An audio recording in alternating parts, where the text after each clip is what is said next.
It is my charge today to administer the oath of office for the Halifax County Board of Equalization and Review.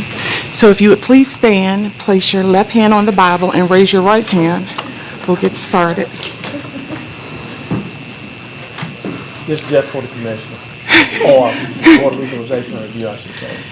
Do you solemnly swear that you will support and maintain the Constitution and laws of the United States and the Constitution and laws of North Carolina, not inconsistent therewith, and that you will faithfully discharge the duties of your office as a member of the Board of Equalization and Review for Halifax County, North Carolina, and that you will not allow your actions as a member of the Board of Equalization and Review to be influenced by personal or political friendships or obligations, so help you God? I do.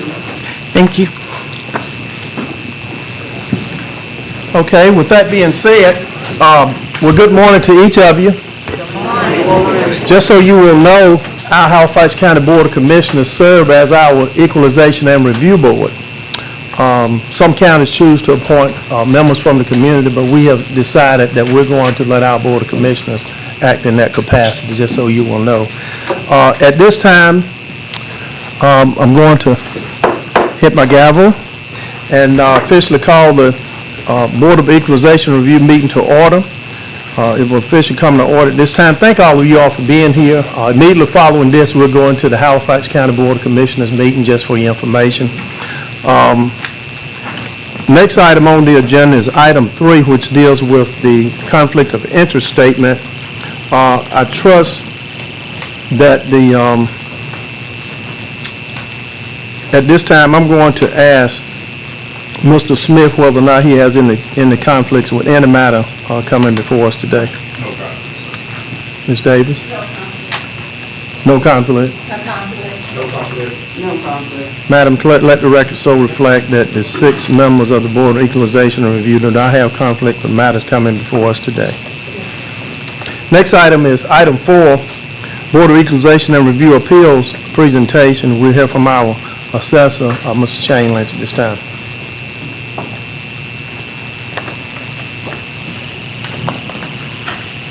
Good morning. Good morning. Mr. Michael? Yes, I believe it is. Is it? Can everybody hear me in the back? I'll just speak loud. I was just told they were having trouble with it. I That's didn't no know that, problem. but That's no anyway, problem. Okay. All right, Can you all hear in the back there? Mike, can y'all hear it? Okay. All right. Well, I'll make sure to speak up. Good morning, Board. Thank you for having me before the Board of Equalization and Review this fine Monday, the day after Easter. I take it that all members of the board have received the agenda packet with the appellant's appeal information, my supporting information. I think there's a couple statutes in there. The first page of the packet was, or are, the procedures for the quasi-judicial. Let me do one thing with you. If you don't mind, just come before me and put your left hand on the Bible and raise your right. Do you solemnly swear that the testimony you present will be the whole truth, nothing but truth, so help you God? Okay, thank you, sir. Okay. Should have done that first. Go ahead. But yes, I just really wanted to point out the procedures of the quasi-judicial hearings before the Board of the Halifax County Equalization and Review. It is slightly different than your regular process. Meeting as the Board of Commissioners is almost like a court process. So just pay close attention to those procedures as we go through the appeals process. We're opening today, plan to adjourn May the 6th, but we will have other appeals coming before you. Our today's appellant is Miss Janice Maves, and she is appealing parcel 1102227. That is a property located in the town of Scotland Neck. So I'm going to give Ms. Maves, she's here in the audience with us. I'm going to give a copy of her. Okay. All right. So hopefully you've had an opportunity to read Ms. Maves' appeal and her concerns regarding her property value of $140,300. Ms. Maves appealed informally, timely, on March the 6th of this year. Following a desktop review of her appeal, staff appraiser, Ms. Becky Davis, and Ms. Davis is here with us in the audience today if you have any questions for her, called Ms. Mavis to review her property with her over the phone, do an informal desktop. And after that conversation, the tax appraiser, Ms. Davis, and myself both agreed that at that time we did not see enough evidence to make an adjustment to her assessed value. Ms. Maves did her due diligence as an appellant and timely appealed to this board March the 14th. So in your attachments, you will see both of her appeal letters, including the provided evidence, our notice of no value, the letter from our office, there's a copy of that in there. I also included that property's tax card, both for the current year, which is under appeal, and the prior year to show the changes in the two. And then some interior photos we were able to get from public record via Google. I'm sure you all have heard at some point the Zillow website, Zillow.com.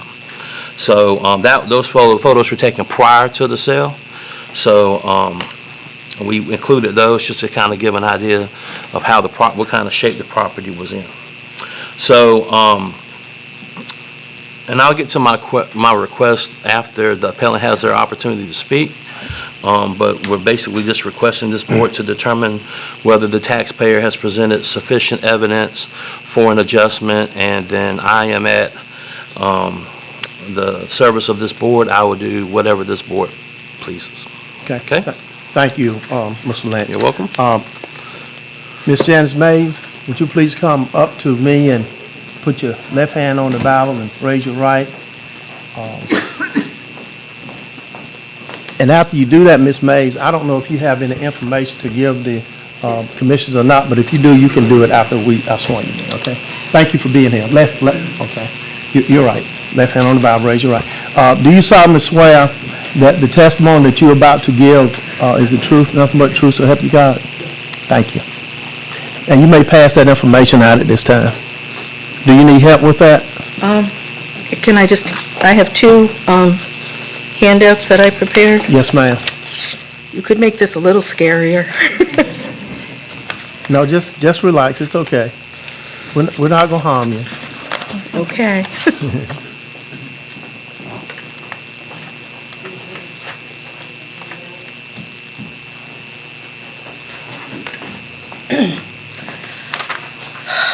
Deep breath. Good I morning. guess they're just going to take one of each and pass it around, right? Yes. Okay.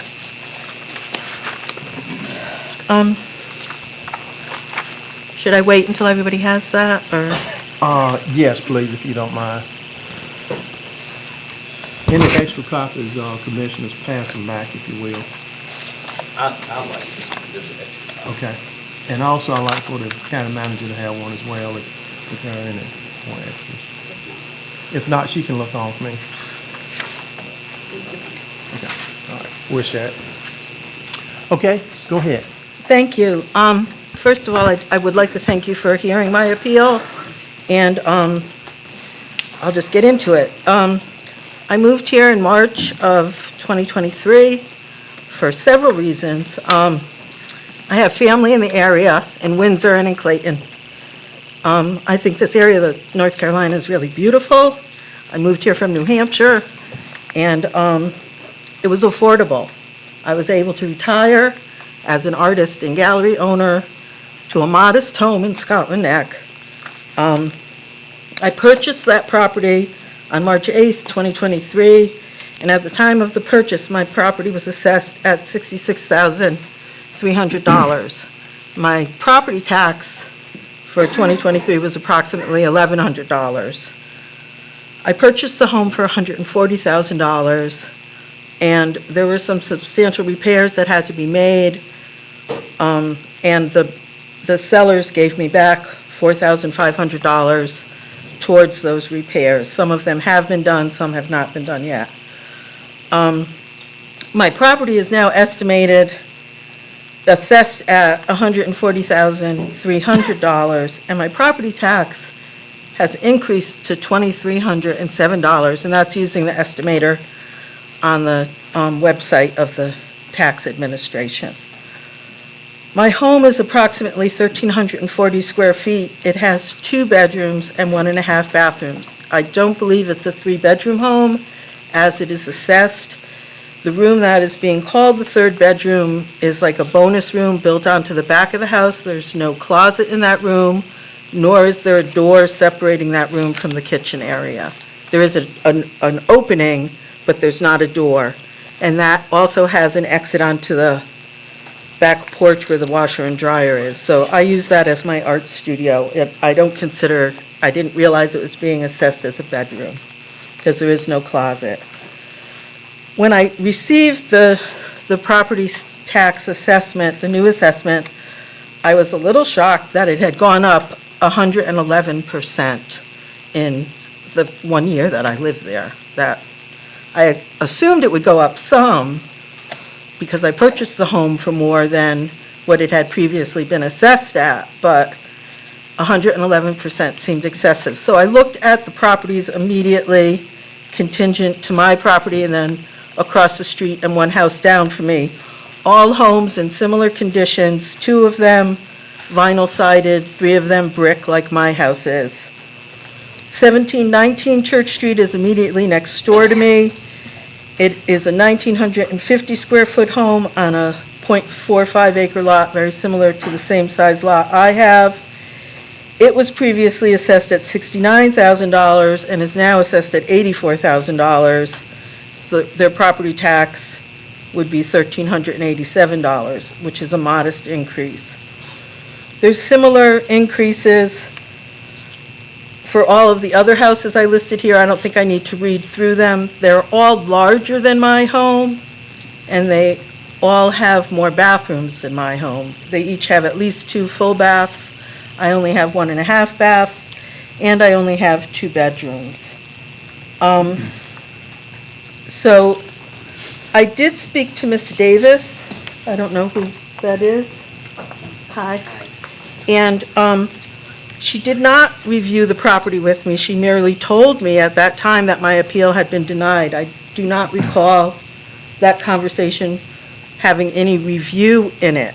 I was told at that time that my appeal was denied, and I was referred to Mr. Lynch, and I spoke with him, and he referred me here. They both just informed me that my appeal was denied.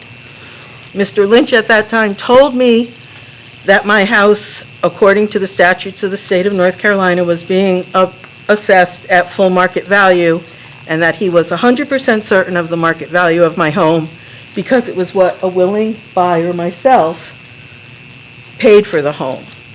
So I looked at, in my neighborhood, and the second handout that I gave you is properties in my immediate neighborhood in about a 2 to 3 block radius from my home, in Scotland Neck on Church Street, Main Street, and Clarksville Drive, that sold in the last 2 years.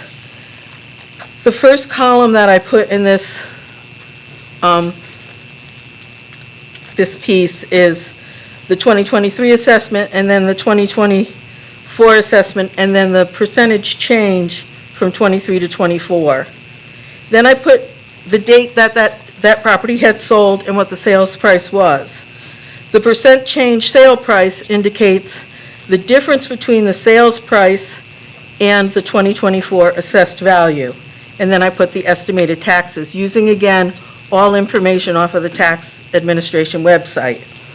And what we can see from looking at this is that there is substantial deviation in the assessed value from the sales price for sales in the 2-year period prior to January 1st, 2024. Some of the most striking of these are right around the corner from my house, at the bottom of page 1, 1508 Main Street, which sold for $335,000 on September 8th of 22, but is only assessed now at $257,900, 23.26% less than the sale price. Also on Church Street, the 1611 Church Street, which is right down the street from my house, a block away.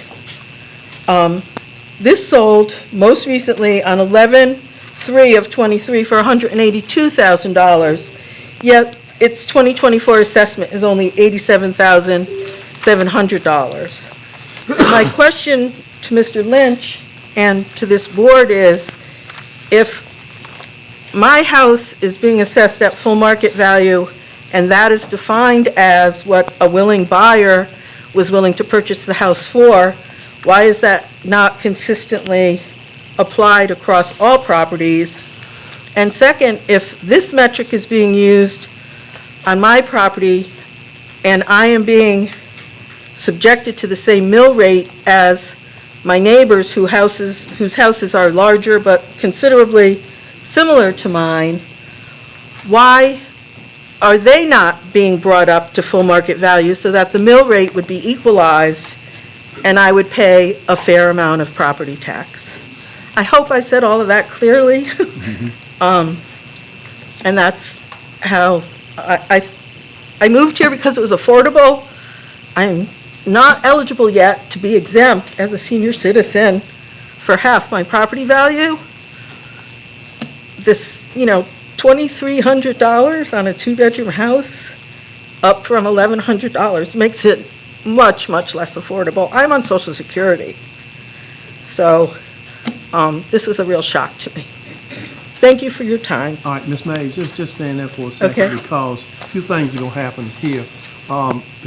The Board of Equalization and Review may have questions to ask you, and also, even Mr. Lynch, may have questions to ask you as well. So at this time, I'm going to ask my colleagues, do y'all have any questions to ask of Ms. Mays? Yes, ma'am. Ms. Johnson? My first question is, how extensive were your renovations? I didn't renovate anything. I put a fence around my yard because I have a dog. There were plumbing issues, there were rotten pillars on the front porch, and I had a handyman come and fix the pillars, and I unclogged the drains that were clogged, and repaired the shower myself. And what was the date that you purchased your home? March 8th, 2023. But and no one came and viewed my property, nor did I receive any kind of a questionnaire in the mail asking me about changes to the property.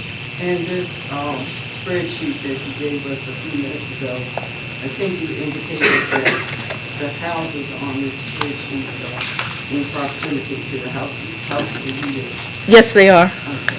They're all within a couple of blocks of my house.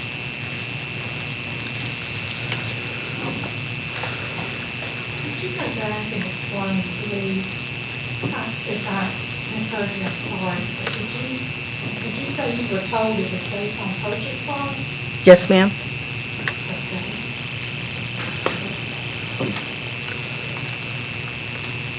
That the value of my house was 100% certain because it was what I was willing to pay for my house.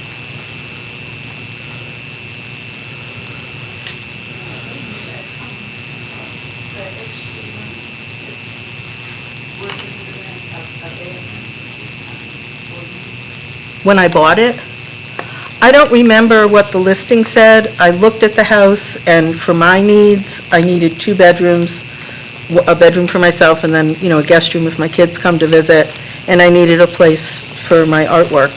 So that bonus room at the time was being used as a den. They had a TV and a couch in there, and it was a good size and worked for me as an art studio.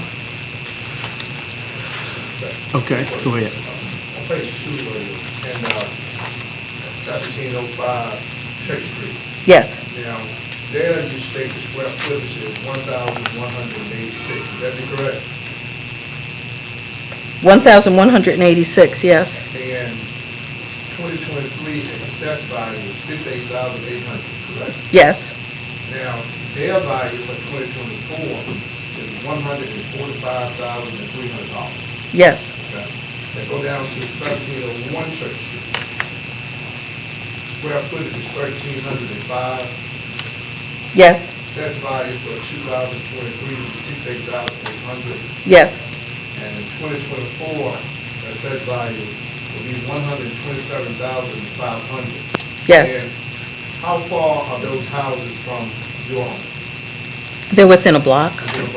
So would it be true to say that in that area, all of the property values went up and what they were in 2023?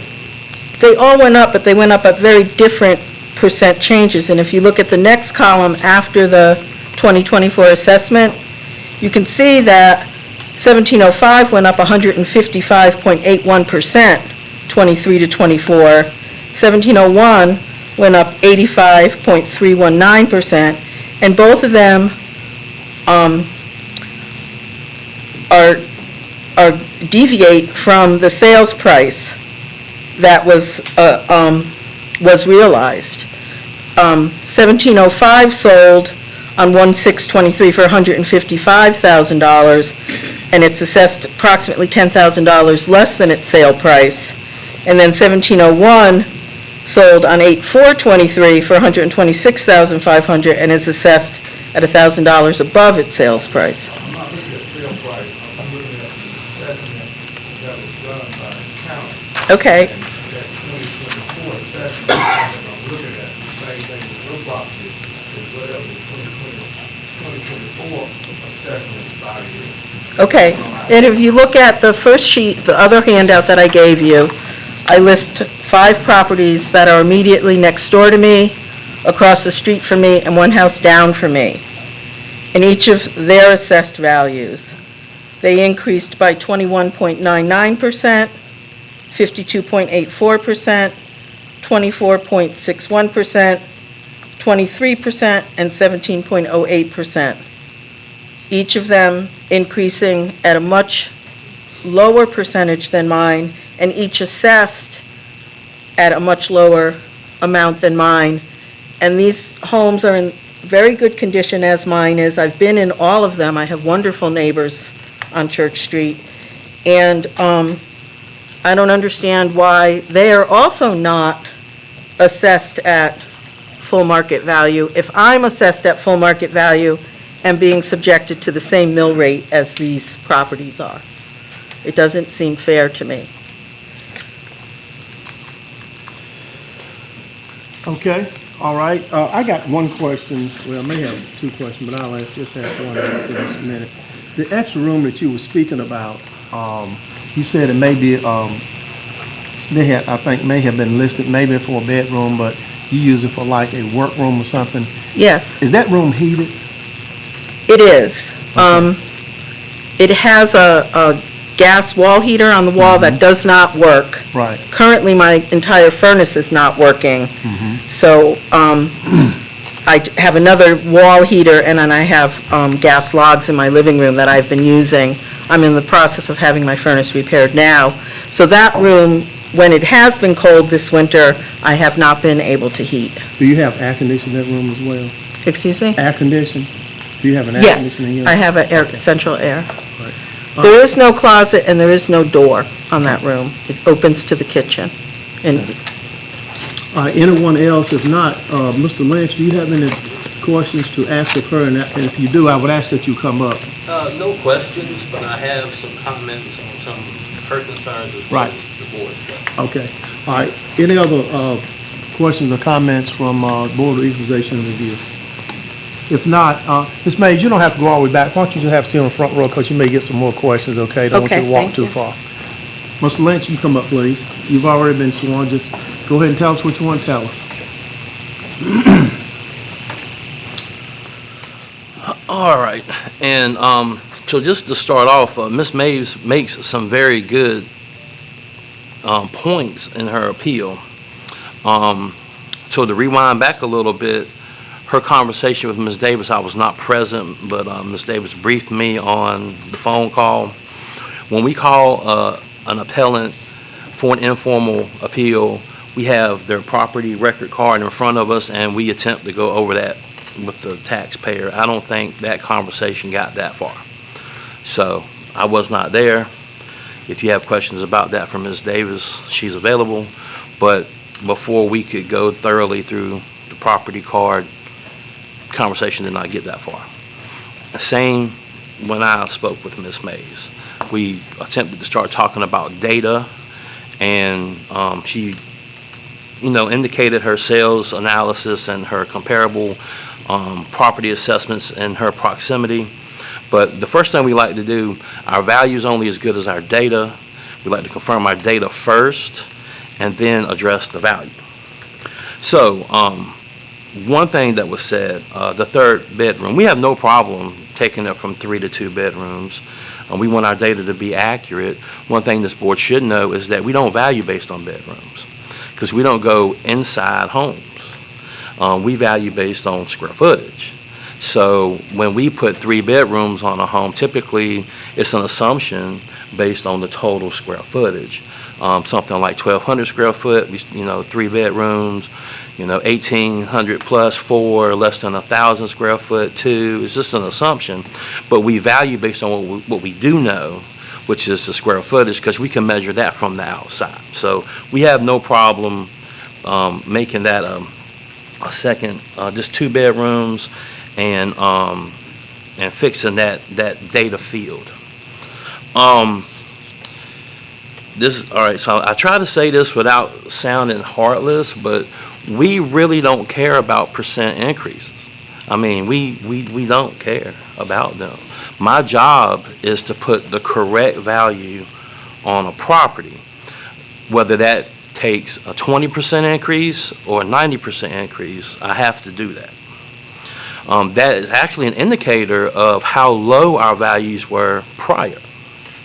So you are going to have some houses that are going to increase percentage-wise more than others, but the question is that final value, what that property would sell for on an open market, and this is a true market value.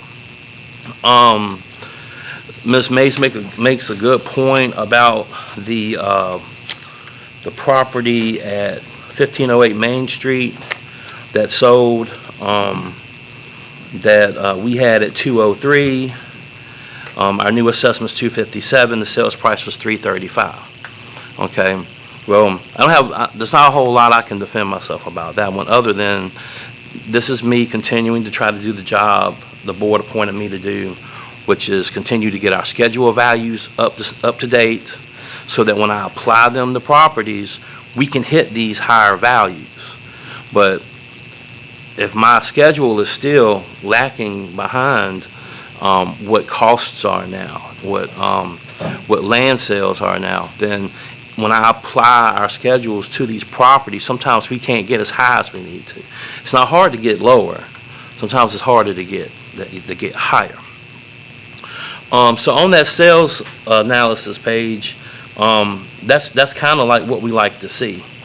Our camera system, that's our appraisal system, was able to get Ms. Maves' house exactly what it sold for, which is what we're required to do on a reappraisal year. Now, we can't do that in between reappraisals. And one thing I would like to point out, and it's on Ms. Maves' property card, and I'm not even sure she's aware of it, but her property sold in 2021 as well for, I want to say 108 or 103, okay? Well exceeding the 66,000. That person didn't appeal. And we did not increase the value then from 66 to 103 or 108 because we're not allowed to in between reappraisal years. We take the reappraisal year as the opportunity to get our assessed values up to market, and we're regulated by state law to do so. We send quarterly a sales ratio analysis to the Department of Revenue that is a comparison of our assessed values, market values, and the ratio between the two. And what that is reflective of is if we are doing our job, if we're keeping those assessed values close to the sales price. And as you get further away from a reappraisal year, like even when we turn it in this April, I'm sure we're off from what they were in January because the market's constantly fluctuating. So these sales, I can go back and look over these sales that she's provided today. This is the first time I've seen these from Ms. Maves. I have looked at her her comparables per assessed value, and my only comment on that is she may have been in those houses, but I haven't. So I don't know that the same things, and I totally take Ms. Maves at her word that she hasn't done any renovations since her purchase, but in the photos that are in your agenda package, you can see somebody's done some renovations at some point, because I'm sure that's not how that house looked in 1945 or 47 or whenever it was built. Okay, so there have been some renovations done at some point. I'm assuming she took that in consideration when she was purchasing the property. Assuming the seller took that in consideration in selling the property. They bought it for 103, 108. They sell it for 140. Okay, they're probably getting some money back from their renovations. The question to this board, and I know it's a hard one, is this fair market value? There's three things, and as you know in the process, for the Board of E&R points out, there's three things you have to look at. Am I misapplying the schedule that this board adopted? Am I misapplying it towards Ms. Maeve's house? Number two, am I being inequitable with her value compared to similar properties? And number three, is it erroneously over true market value? That's the three things we're looking at here, not the percentages. And I empathize with her. House prices are going up, electricity is going up, groceries are going up, everything's going up, paychecks. So I understand how this tax impact will affect her, but again, as an assessor, my job is just to put the value on the property. So, and I think also our tax calculator on our website, of course, that's using old rates, because this board will be looking at its rate for 2024, as will the town of Scotland Neck and all the other taxable jurisdictions. So, do you have any questions for me? Okay, any questions from any of the E&R board members? I think I have a comment, I'm not sure I have a question. I guess I want you to clarify for me Sure. what you said. Did you say, or did you infer, or did I hear that procedurally there were some other things that could have been done from your department? Is that what you were saying, or is that what I interpreted? I was outlining what standard procedure was, opposed to how these appeals were handled, okay? And I'm not trying to say anything here derogatory against Ms. Maves, but we did not have the opportunity to go over the property card with her, nor did we get our invite out to the property, and we would have went out. You know, we would have, I mean, we've had over 300 plus informal appeals. I think we've got 4 appellants coming before this board. We work with taxpayers, we're taxpayer friendly, we try to make adjustments as we can. But it has to be a team effort. Would that have made a difference? I'm not sure in her situation, because if she were to have taken us inside the house, it's apparent that someone, whether it was her, whether it was the person she bought it from, or the person that sold it back in 21, somebody's done work in that house. And it probably, I can't see, we have an average condition on that house. I can't see us taking it below average. We have a C+ grade. We grade houses like a report card, A being the best, then B, C being average, D, E being the worst construction. We've got average to slightly above average grade. I don't think we would have changed that. And then knowing that she was willing to pay that amount in March of 23 for this home, it would be really hard to lower it from that, because then, again, our sales ratio, that's actually doing the reverse of what we're trying to do. We'll be getting further away from sales price opposed to getting closer to it. And the one that we have, that she supplied a sale for that we're super low on, I mean, we can still make changes. We might reach out to that taxpayer, and no, we don't want anybody to get an ill result as an effect from this appeal hearing. But again, if we're that far off on that property, we need to look at it and see why. Okay, So, Go ahead. Is that a possibility that we could go back and look at that property? Ms. Maeve's property or the, yeah, we'll be happy to take a field visit, but she hasn't outlined anything in her evidence saying why her house is not worth it. She's talking about everybody else's house. Well, you know, along the lines of what Ms. Johnson is talking about, you know, and of course, we don't have time to do it here today. But what I would like to see is, I would like to see your office, Mr. Lance, sit down with her and go over the property card, because I Sure. don't think you have done that. Anytime. And now, and today, in this time period right here, is not the time to do it, Of course. even though you may have that information. And the other thing is, you mentioned something, and I think I have brain fog, but you mentioned something about the information that she had provided about the company and some other information that you would probably like to take a look at. Yeah, we didn't have the sales data until today. Right, and, but like for you to probably look at that too. Now, let me ask you this, if we defer this until our next, or table this until our next, meeting, will that have an effect on anything? Well, I'm going to be here, so it's just scheduling with Ms. Maves. Okay. I provided her a copy of her previous property card and your new property card in your package today. So she has that to look at. We can contact her and schedule a time to go over it with her. Right. And if we need to do it on site, that's fine. If she thinks that us coming out will change our opinion of value. And then, depending on the outcome of that meeting and the review of the card, Ms. Maves can choose to come back to the board and speak again. She can choose to withdraw her appeal. She can choose to agree upon value, which I can present to you without her being present. There are other options for the next meeting. Ms. May, do you understand all that he's saying? Yes, I do. I would like to make a further comment if I can. Okay, and you'll be able to do that, and Thank you. you'll be able to, yeah, you'll be able to do that. But that's kind of where I am, you know, E&R board members with this. And at this time, do you have an, Can I ask just, yes, sir? just for the record, Mr. Lynch, can we just verify that you want your agenda packet to be in the record? Oh, yes, sir. Okay, and Ms. Mays, can we just clarify that you want your handouts to be in the record also? Yes, sir. Okay, thank you. You know, y'all can tell that's a question coming from a lawyer, not a. Yes, sir.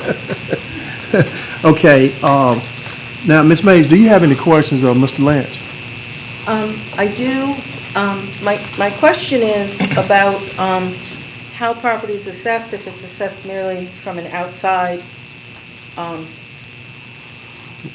Yeah, view. on exterior this- visit, the- yeah, The square footage. sure. Then they're applying again an additional metric to my property by looking at the photographs that were on Realtor.com. Right. And again, if you compare my house to my immediate neighbors that have similar square footage, similar grades as mine, my house is, you know, it went up 111%. It more than doubled my taxes. And that is just not comparable or equal to that of my neighbors. And I'm Right. financially not in a position to subsidize their taxes by paying higher taxes. Okay. That's, Sure. that's just, you know, I have to say. Sure. that- Okay, all right, he's going to respond to that. So, yeah, the exterior review is uniform through all 100 counties. I will remind the board and let Ms. Mabes know that the procedures for property tax appraisal are standard across the board, 100 counties, it's a uniform appraisal standard guide. So all 100 counties are in the same situation as us.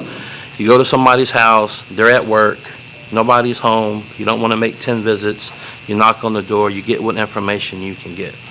The rest is an assumption. That's why an appraisal by definition is an opinion of value. It's an opinion, you know, and that's why we put our data out on our website.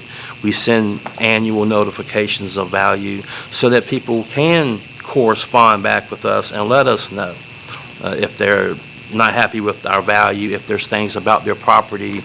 Because, I mean, yeah, a house can have curb appeal and then be falling apart on the inside, or vice versa. It can be exquisite on the inside and the siding can be falling off. And we just do the best that we can. So what has been applied to Ms. May's property, which I know there's one real estate person on the board, but many of you may have already looked at an appraisal in your lifetime, whether you bought a house or sold a house or whatever. But there's a thing called an effective year. All right, and so what that is you have an actual age of the house, the actual year built, and then you have the option of putting an effective year on a home, which closes the gap based on upgrades, maintenance, and renovations. I have not been in the houses on Ms. May's block. If those people appealed and asked us to come, we would go look at their houses on the inside. But I don't know that they still don't have the green carpet from the 70s. I don't know if their countertops have been redone. I don't know that. So I don't feel comfortable putting an effective year on their house. But I know that this house sold for excessively more than our previous assessment. There has to be a reason for that. If all of our other data is correct, then I'm forced to put an effective year on the house to close the gap. And that's what I did here. We put a 2006 effective year on that house. It wasn't based on anything Ms. Maves had done. It was the condition of the inside. Ms. Mays, full disclosure here, I'm the person he's talking about, the real estate agent. And I've been in real estate since 1987. But anyway, the other thing I want to mention to you is I don't know if anything's going to change from today, but what we're going to ask, if it's okay with my colleagues, we're going to ask Mr. Lynch and you to follow our directive about getting together, going over that information, and then he'll let you know the particulars about you coming back, you not coming back, you whatever. You know, he'll explain all that to you in detail. And but anyway, unless my colleagues have further questions or unless you all have something else to say, we're going to excuse you at this time, and we're going. Do we need a motion to? What you would need, Mr. Chairman, is a motion to take the matter under advisement and to return to this board at your next meeting, which is the first meeting. May Monday in 6th. Okay. I believe. All right. Can I get a motion from someone for that? All right. Motion made by Ms. Johnson, second by Ms. Davis. Any further discussion? All those in favor say aye. All opposed?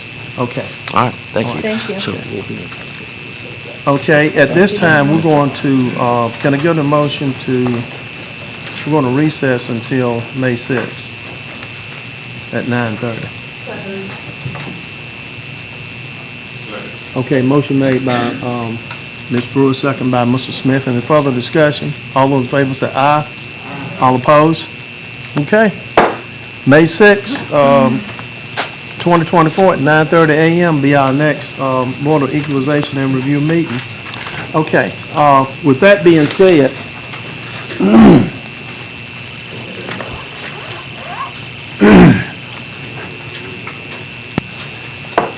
at this time, we're going to officially call the Halifax County Board of Commissioners meeting to order.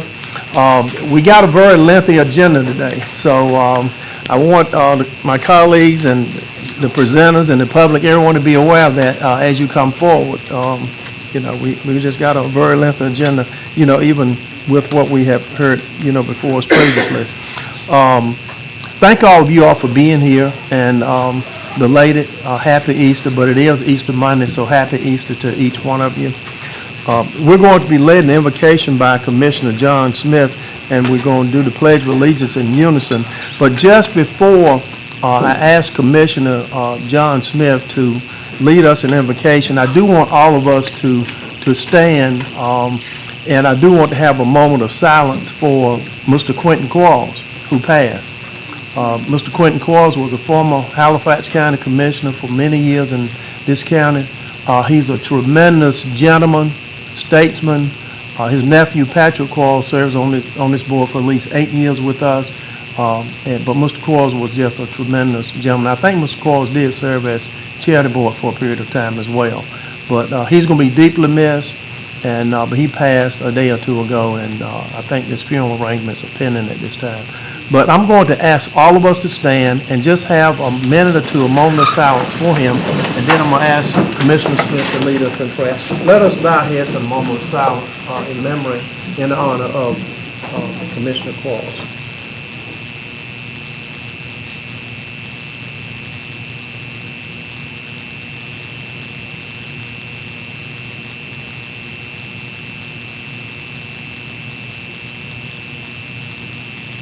Commissioner Smith. Let us pray. Our Father, our God, is once again that we come this morning. As we come to our worship master, we come to Father, thank you for your Son, thousands of Jesus, who when they gave his life, and those of us who believe in him might have life more abundantly. We thank you, God, for the opportunity you've given us this morning to assemble with you, Heavenly Father. As we come this morning, dear God, the transaction brings in this down. We ask no worship master for the wisdom and knowledge of your understanding to be pleasing in your sight. Lord, if they're pleasing in your sight, dear God, they may be beneficial to the citizens of this great family. We pray, dear God, for the families of all who worship master. We ask you to look out for them and bless them. Let them know, dear God, that earth has no sorrow that the dead cannot do. We ask your worship master to bless us and keep us as we go from day to day. Please know what the blessing yes, holy this morning, so the might not this name. In Jesus' name we pray. And we say amen. Amen.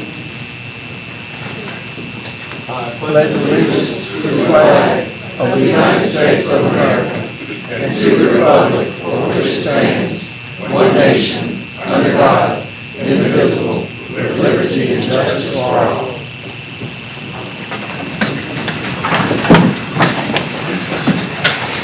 Okay, thank you all for that, and I do thank Commissioner Smith for leading us in the invocation.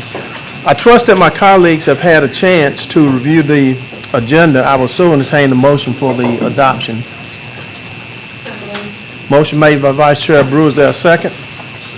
Second by Commissioner Smith. Any further discussion? All those in favor say aye. Aye. All opposed, like sign. Okay. Next item on the agenda deals with the conflict of interest. In accordance with the Halifax County Board of Commissioners Rules of Procedure and the North Carolina General Statute, Section 153A-44, it is the duty of every commissioner present to vote on all matters coming before the board unless there is a conflict of interest as determined by the board or by law. Does any board member have a known conflict of interest with respect to matters coming before the board today? Commissioner Johnson. No conflict. No conflict. No conflict? No conflict, sir. Okay. Madam Clerk, let the record so reflect that the 6 commissioners present do not have any conflicts with us coming before us today. Excuse me. Next item is item 1, consent agenda. Deals with the approval of the minutes, which is item A. Item B, budget amendments. Item C, property tax collection refunds and releases, March 2024. And item D, 4-H Rural Life Center Environmental Enhancement Grant. Any questions or comments from any of the commissioners in regards to items under the consent agenda?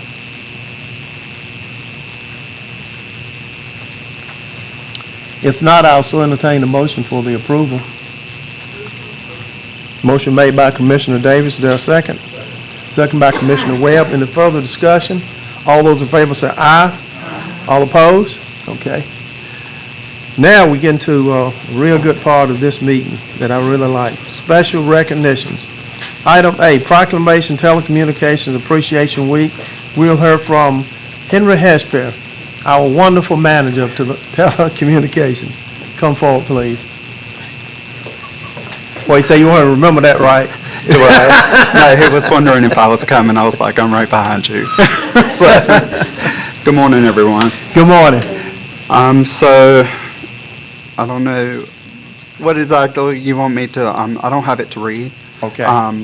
But it is for TC Week or Telecommunicator Week. That is the 14th through the 20th that we wish for the county to recognize. Okay. Ms. Wells, do you all have a copy of that over there? I do not. Okay. Okay. The Madam Clerk has got one. Okay. And the reason I want you to read it, Mr. Hesper, is because I just want the public to hear it. Okay? Sure, Yes, sure, sir. not a problem. All right. Okay, so the proclamation is for National Public Safety Telecommunicator Week, April 14th through the 20th, 2024. Whereas emergencies can occur at any time that require police, fire, or medical services.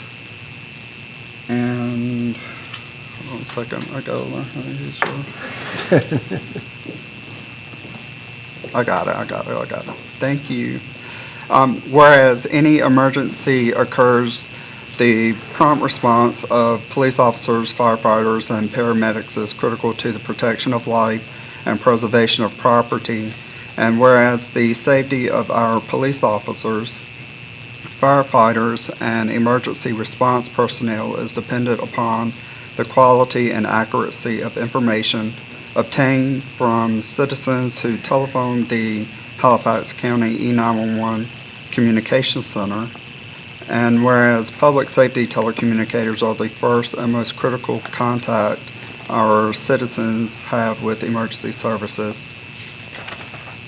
And whereas public safety telecommunicators are the single vital link for our police officers, firefighters, and our emergency services personnel by monitoring their activities by radio, providing them information and ensuring their safety. And whereas public safety telecommunicators of Halifax County have contributed substantially to the apprehension of criminals, suppressions of fire, pre-delivery of medical direction, and treatment of patients. And whereas each telecommunicator has exhibited compassion, understanding, professionalism during the performance of their job in the past year. Now, therefore, be it resolved, the Halifax County, lost my spot, sorry. The Halifax County declares the week of April 14th through the 20th, 2024 to be National Public Safety Telecommunicator Week in honor of the men and the women whose diligence and professionalism keep our county residents safe. And be it further resolved, the original of this proclamation be presented to the Halifax County E911 Communications Center, and orders that a copy of the proclamation be spread upon the minutes of the board the 1st of April 2024. Okay, you've heard the reading of the proclamation, National Public Safety Telecommunicators Week, April 14th through the 20th, 2024. What is your pleasure? Motion made by Commissioner Johnson. Is there a second? Second by Commissioner Webb. Any further discussion? All those in favor say aye. All opposed, like sign. For those of you who don't know the job of telecommunicators, I'm telling you something. Tremendous. And, they really make the wheels turn. You hear a lot about the Sheriff's Department and EMS and a lot of other folks, but I'm telling you, telecommunicators are a real important job. They're the first line of a call coming into that center, 911 calls and other calls. And we have a great one here in Halifax County, not just the leader there, but also the folks who work for them. And right. Henry, thank you all for all that you do, and let your staff know that, okay? I sure will. Thank you. Take care. Thank you, everyone. The next item, and just before I do the next item on the agenda, I do want to recognize Mr. Jimmy Silver. Raise your hand. Jimmy Silver is the Democratic nominee for Halifax County Board of Commissioners, and he will hopefully be taking his seat December 1st of this year, replacing Ms. Johnson, and will be sorely missed on our board. But anyway, just want to recognize Mr. Silver since he's in the audience. Also, I want to recognize our EMS Director, James Ellen. Raise your hand, please, sir. Okay, thank you. Of course, we're going to recognize the folks on the back row here in a second. And also, Mosine Lowe, who is our Center for End Education. Mosine, raise your hand. Thank you for being here. She's our director for that. And then we have the Fire Marshal here. Raise your hand, Mr. Fire Marshal. We have the Chief Deputy. And then we also got Anzel Harris. We're pretty protected. Then we got Tommy in the corner over there. So, okay. Oh, the health director. I always, Cheyenne, raise your hand. Stand up, Cheyenne. I want everybody to see you. Cheyenne is our health director. But you know what, Cheyenne, I hope you don't get offended when I say this. Please don't. And, charge it, anyway. Cheyenne looks so much like a teenager. This is not my first time not recognizing her. She looks so young. Okay, at this time, I'm going to ask all those guys on the back row, except for the sheriff, come on up here.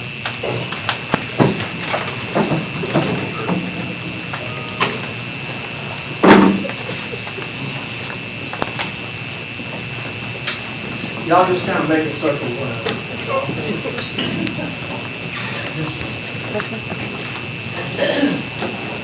Yeah, just kind of make a circle around. Mike, don't you here by me, so you the boss man. And also, I want you, number 2 person over here too, by me. Okay, all right. Now, y'all, let me tell you something. These folks here, Mr. Strickland, Mr. Capot, and all their staff, I'm gonna tell you something. These guys and the ladies I know work on, they are tremendous. I can just tell you a lot of history about them as far as the work they perform. I can recall when the North Carolina Chief Justices was here, we still call it the new courthouse. I don't know why the place is 50 years old, getting ready to remodel, but it's still new.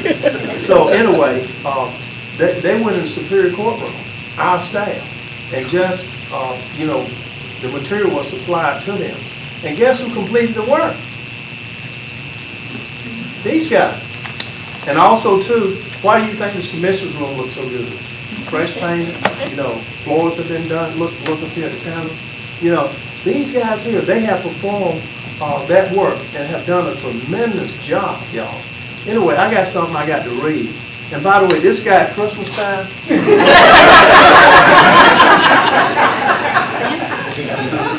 see, look, you know why Halifax County folks start laughing, right? He's Jolly St. Nick. Cheyenne, I know you two a little bit too old, for that now, so. The Halifax County Operations Department is involved in so many essential projects at all of our county facilities. They keep our buildings maintained for health, well-being, and safety of our citizens and our employees. They assist with special projects and events to help everything run smoothly and safely. The Operations Department is so dedicated that they have known to stay well after hours to complete projects such as a porch renovation at 4H Center, right, Jerry Edmonds and Beth,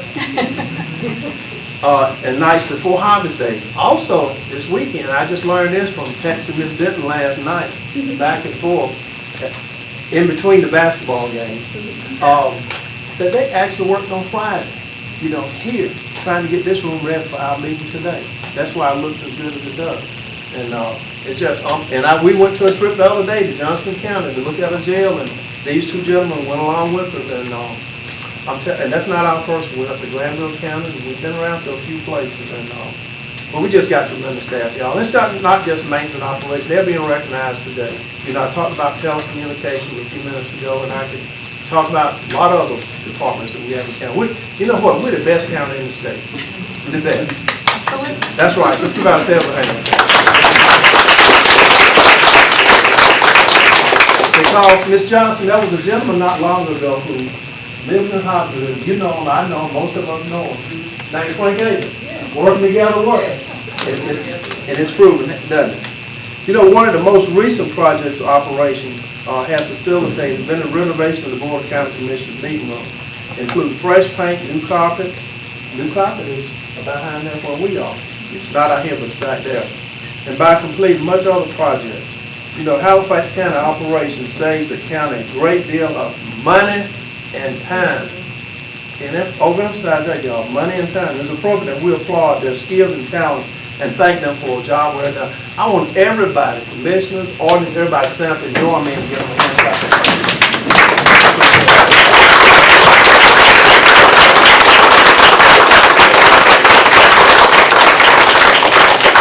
Thank you all so much. And just before I take my seat, I'm going to ask either Christina or Neil, or maybe both, if they want to have any comments, quick remarks, comments, just before we ask them to.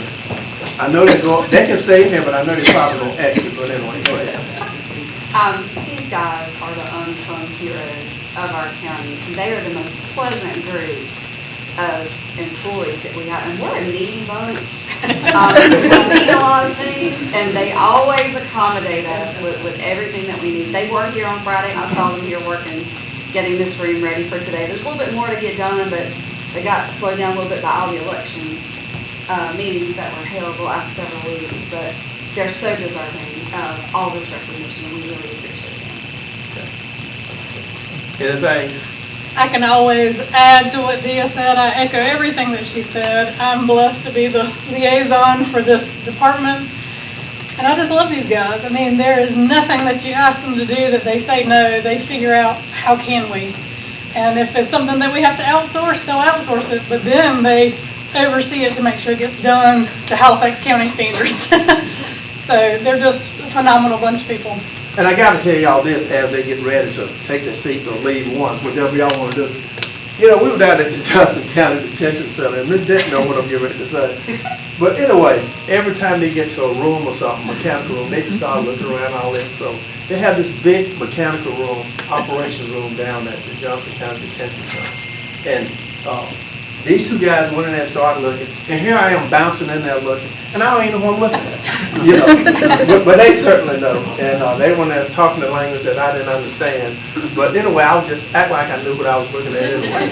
So I was good at faking. But look, seriously, on a more serious note, thank all of you for all that you do, and we do wish you Godspeed each other. Thank you so much.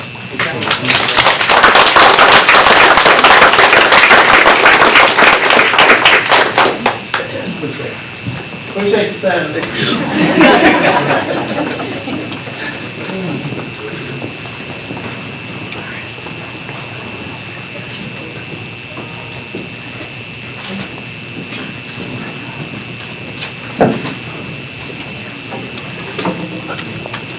Okay, commissioners, let's just hang in there a little bit longer. We're going to take a break here in a few minutes, okay?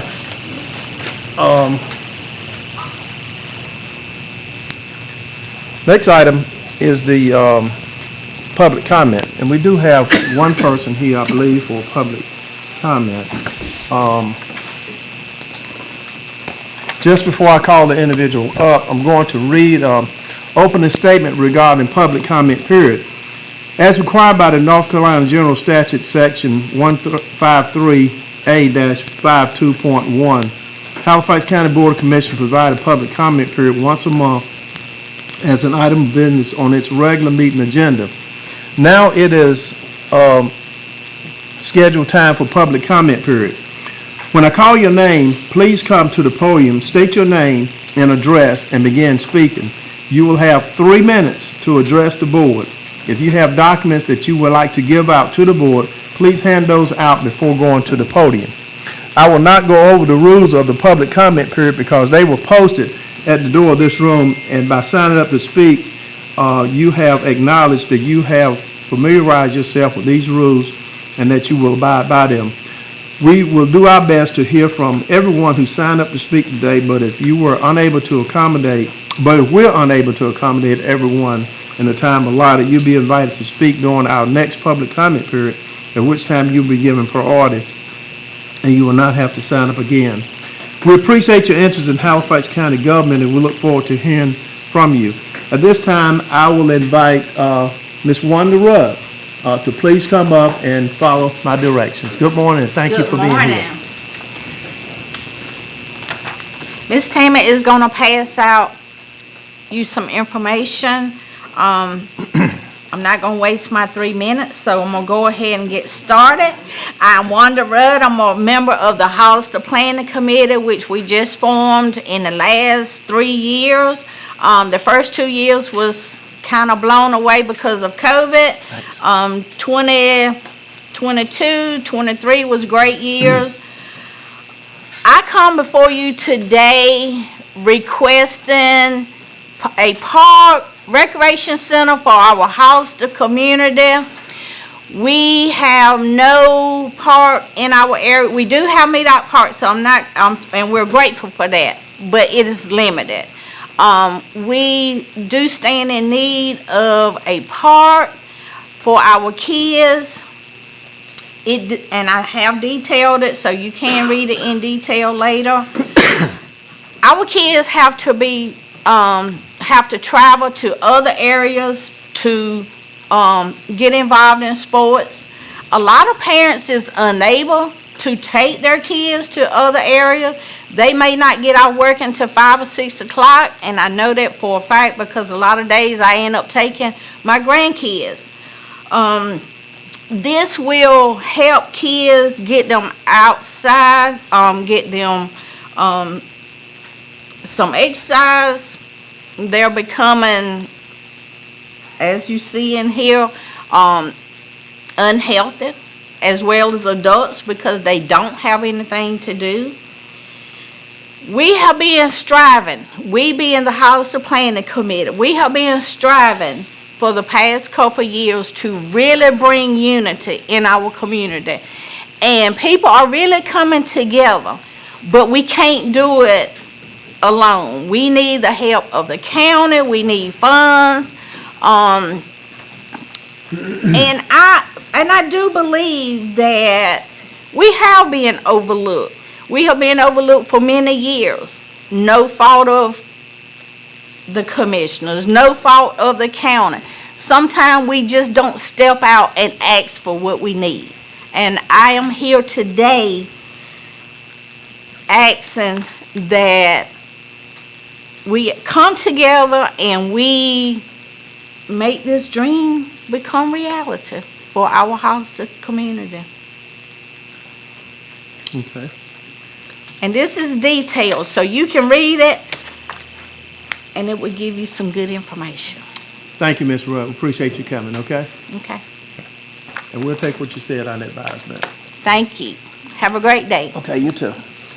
All right, next item on the agenda, and after we hear this, we'll stop and have a little break. We're gonna hear from our illustrious attorney.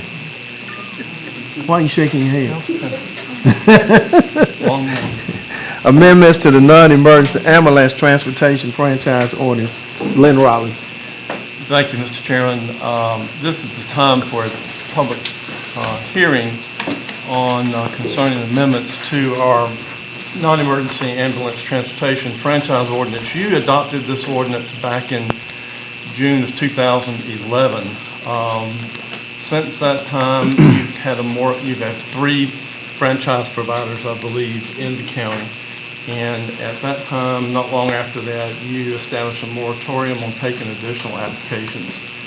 Most recently, you extended that moratorium, I think back on March 1st, because we were going to come back to you with proposed amendments and changes to the ordinance. And you've extended the moratorium until such time as you could consider those changes and take action on them. We now have those ready for you. Because this ordinance was initially adopted after a public hearing, you're required to have a public hearing again on the proposed changes. So that is the time, now's the time to do that. Included with the agenda packet today is a copy of the public notice that went out for the public hearing. These changes have been available to the public on the county website and otherwise since that notice went out. So I will defer to the chair to open the public hearing and see if there's anyone from the public who wishes to comment. At a later time in the agenda, we will ask you to consider taking action on the proposed amendment. Okay, thank you, Attorney Rollins. At this time, before I ask for a motion to open the public hearing, I'm going to read an opening statement for the public hearing. Public hearings are held for the purpose of receiving comments from the public regarding a specific subject. Those persons desiring to speak will give their name, their address, their phone number, and the name of the organization they are speaking for, if applicable. We request that each speaker limit their comments solely to the issue at hand and not direct comments towards specific individuals. In the interest of time, please do not repeat facts or issues covered by previous speakers. If you wish to comment, you should express your opinion on the subject matter and give the board an understanding of whether you favor or oppose the issue being discussed. The Halifax County Board of Commissioners values and appreciates the opportunity to listen to the citizens of Halifax County and respect requests that the above guidelines be followed. At this time, Commissioners, I'd like to have a motion to open this public hearing for the purpose of the non-emergency ambulance transportation franchise ordinance. So moved. Motion by Commissioner Johnson, is there a second? Second by Commissioner Davis. Any further discussion? All those in favor say aye. Aye. All opposed? Okay. The public hearing for that purpose is now open, and I would ask that you would come and follow my instructions, please.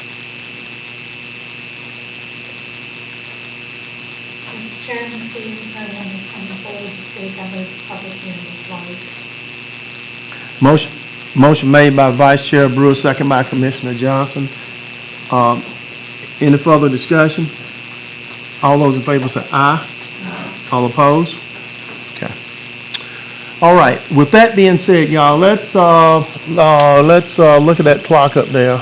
At 5 minutes to 11, let's be back in our place.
Patients. We're going to move to item 5 on the agenda, which is the, on agenda items, Trillium Health Resources Annual Report. Bobby Lowe, thank you for being here. Good morning. Good morning, Chairman, Commissioners. Thank you for letting me come. All right, let me see. I got lessons. Let me see if I can remember. Well, I got it on. Okay. Now we'll see if I can flip through it. So I'm just going to provide you with our annual update. It is a pleasure to be here. It is always a joy to come to Halifax County. So let me just kind of go over some things that have been happening the past year, and I'm going to be mindful of your very busy agenda as well. All right, just some numbers. We served just under 44,000 individuals this past fiscal year. That came to the tune of about $650 million in services provided across eastern North Carolina. So one thing you heard lots of over the past probably 4 years from us and then before us from Cardinal was tailored plan. It was coming, it was delayed, and it was delayed again, and it was delayed another time. So there were some changes that the General Assembly took to ensure that tailored plans go live and can be successful. The previous legislation said that there could be up to 6 tailored plans. It now says that there can be up to 4 or 5. There were previously 6 LME MCOs. So just with that, there was definitely going to have to be some changes. They also increased the minimum population that an LME MCO must cover up to 1.5 million. It also gave the Secretary of Health and Human Services the authority to make changes to the LME MCOs to ensure that tailored plans go live, and they put in legislation that the go live date is July 1st of this year. So with those changes that were put in with the budget, there were some changes that had to happen to LME MCOs so that tailored plans could go live. So for us, what that meant was consolidation. And it was a really quick turnaround. So we've had some massive changes with our geography and the region that we serve. I'll shorten the time frame with the secretary having the authority to make the changes. November 1st, he declared a directive that Sandhills region and East Point would consolidate, and then that remaining entity would then consolidate with Trillium Health Resources. So over the past couple months, Trillium, East Point, and Sandhills have consolidated, and we now have formed a 46-county LME MCO to serve, I've been saying eastern North Carolina for 20-some years, to now serve North Carolina. So we had consolidation plans between us and East Point. They were approved by the Secretary. And all that said, we went live February 1st. So bringing on new counties is not new to us. We brought on Nash County, we brought on we brought on Bladen and Columbus, we brought on Halifax. Normally we would do it in a very long, thoughtful process, 6 months. So about 45 days was a really aggressive time frame. But it has happened, and so that is our new region that Trillium now supports. When you guys came to join us, we were 28 counties, we're now 46 counties. So we have 5 regions. We have 46 counties. We're divided into 5 regions. I'll show you in just a second.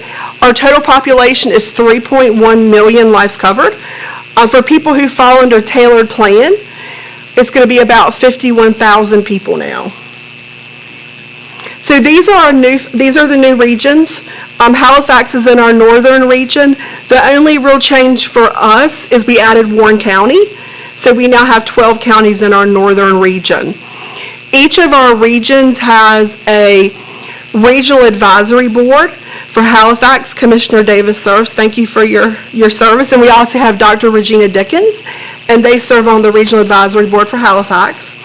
Each region has a consumer and family advisory council, and the chairman of that is actually also a Halifax County resident. And that group is made up of individuals who have received services or have lived experience themselves. And all of the regions are what form together to elect people to our governing board. So we still have that same local touch with commissioners and local people on our regional board, and that's what forms our governing board. So Just a little update on the tailored plan, just kind of a reminder, because these are some of the biggest changes to Medicaid in many, many decades. So Medicaid is going to be serving whole person care. For years, Medicaid has been fee-for-service. You saw your doctor, you had Medicaid, they billed your doctor, and that was it. Now it's under managed care. So for Trillium, we're going to be managing whole person care for individuals who have some of the more severe needs around mental health, substance use, and developmental disabilities. The majority of individuals in your region, in your county, who have Medicaid, their care comes from a standard plan. So there are the 4 insurance companies that manage Medicaid now for most people, even people who have moderate mental health needs. And those are the AmeriHealth, Blue Cross, United, and WellCare. We're going to be acting as kind of a public health plan and serving people who have more severe behavioral health needs. We'll be managing their physical health care, pharmacy, as well as their mental health. So we're contracting with the doctors, the cardiologists, the hospital, PTOT, all the pharmacists, any person who could be providing health care. And that is what should go live for us on July 1st. To get ready for that, we've done lots of changes to care management. We have enhanced our internal plan-based care management. We've also supported some outside agencies to do agency-based care management. We have built some new teams internally. I'll point out our Trillium support and transition and reentry. We have an internal care management team now, and their focus is going to be on people who are leaving jail and helping them re-enter society successfully and helping make sure they're linked to things that they need for people who are likely to be Trillium members. With all the other changes, we're really trying to focus on whole person care to make sure people have access to primary care providers and specialists and pharmacy benefits so that they're all taken care of, not just worrying about their mental health needs now. Just a couple updates. We are working to try to get some substance abuse prevention in the schools, so we're trying to reach out to schools to see if we can come in. We have a couple different programs we're working to actually provide some education to students and our parents. We continue to distribute naloxone kits, so we brought you those last year. We also brought some to the community college to make sure they have them on campus now. We're also doing health summits. So we just had one on African American health in February. Next month we're having one on Native American health. And we're doing them kind of just dotted around our region on various populations. And they really bring in mental health discussions as well as physical health discussions as well. So I want to point out the reentry simulations because we are doing one here tomorrow at Halifax Community College. And that was a direct request of Judge Freeman. She attended the reentry simulation we did in Elizabeth City. And as part of the recovery court, she was like, we really need this here. And so we were able to make that happen. And the reentry simulation is where you actually walk through what it is like leaving jail. So you'll get a packet and it'll tell you that you've got $43, a driver's license, and you have to find AA, housing, and a job. And if you don't figure out how to do those things, you go back to jail.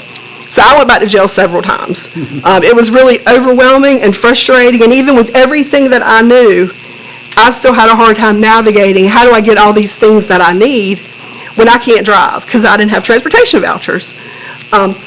So those events are meant to be eye-opening to help people realize some of the things that people do have to overcome. So just a couple upcoming projects. We're working with the Division of Health and Human Services on a program called Chess Health, and it is an app that focuses on recovery, and it helps people who are trying to reach a point of long-term recovery connect with other peer supports using app and using peer support, and it's going to cover the entire area. It's kind of a pilot we're rolling out with the state.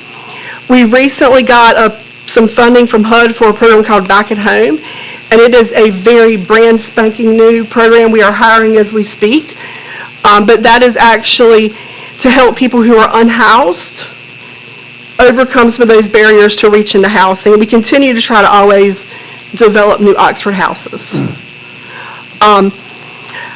And so I talked really fast because I was nervous, and so that's what I have. Oh no, I didn't, my Halifax numbers. So in Halifax, we serve 1,900, just over 1,900 people, 1,700 for mental health, 450 for substance use, and over 225 for developmental disabilities. And those are services that actually went through Trillium for Halifax County. And Commissioner Smith, I just want to take a second and thank you for working with us and working with Monarch to bring the mobile unit to Scotland Neck. Yeah, I really appreciate you bringing it up. It was a need, but actually coming to the table along with Mayor Braxton, actually, I appreciate that, get it there. And I will, anyone have any questions for me? Okay. Attorney Rollins? Hi, Bobby. So, one thing, and I don't want to put you on the spot, but recovery court is something that is about to start up in Halifax County. It's in Pitt County and Beaufort County now. I don't know if there are other counties in Trillium's service area where recovery courts have begun, because I'm just not that much up on it. But I do know that that's something that the Chief Justice is very interested in expanding. What role so far has Trillium had in the other recovery courts that are in Greenville and Little Washington? So for most of them, I would say we're more of a stakeholder. When someone is going through the court system, if they fall as a Trillium member, meaning their care would be managed by us or falls under us, then if there's a medically necessary service they're trying to access, then that is billed through us through those contracted providers. And in one county, the county provides the funding to Trillium, and they do a direct contract with the provider for some specific non-billable. County, I Yeah, believe. yep, I think so. But for the most part, I would say we're really more of a stakeholder. And then a lot of the services for people who fit under our umbrella anyway, they're typical services, so those are billed through our provider network. And so in Halifax, I've been on the management committee working with Melinda and Judge Freeman. We are actually doing the sequential intercept mapping for Halifax County in July. That's something Trillium was able to provide to the court here. I know they had applied for a SAMHSA grant and didn't get it, but we were really lucky and able to offer to bring that here to Halifax in July. So that'll help give them to a ground, kind of a framework on things that are already out there and holes and gaps and those things. Thank you. Thank you, Mr. Chairman. Okay. All right. Any other questions or comments, to Bobby? With all of these additional cities that you're adding, do you physically have to do that? So, because we consolidated with existing agencies, all the staff kept employment. So everyone who was working somewhere was able to continue their employment. So we're pretty much trying to keep things as it was to reduce disruption for people in care. We contracted with all the providers that were in good standing. All staff were offered employment so people didn't lose their jobs in these surrounding counties. The providers are still there, and they're the ones who are actually providing the service. But all of the new counties still have their outreach people. I have Annette Daugherty here with me today. She's a community liaison for Halifax County. She lives here in Halifax County. So we have something like that in all of our new counties as well. All right. Anything else? If not, Bobby, on behalf of the Halifax County Board of Commissioners and our manager, we thank you for all that you do. And, Trillium is like a breath of fresh air. And an example of that would be what you just said to Commissioner Smith.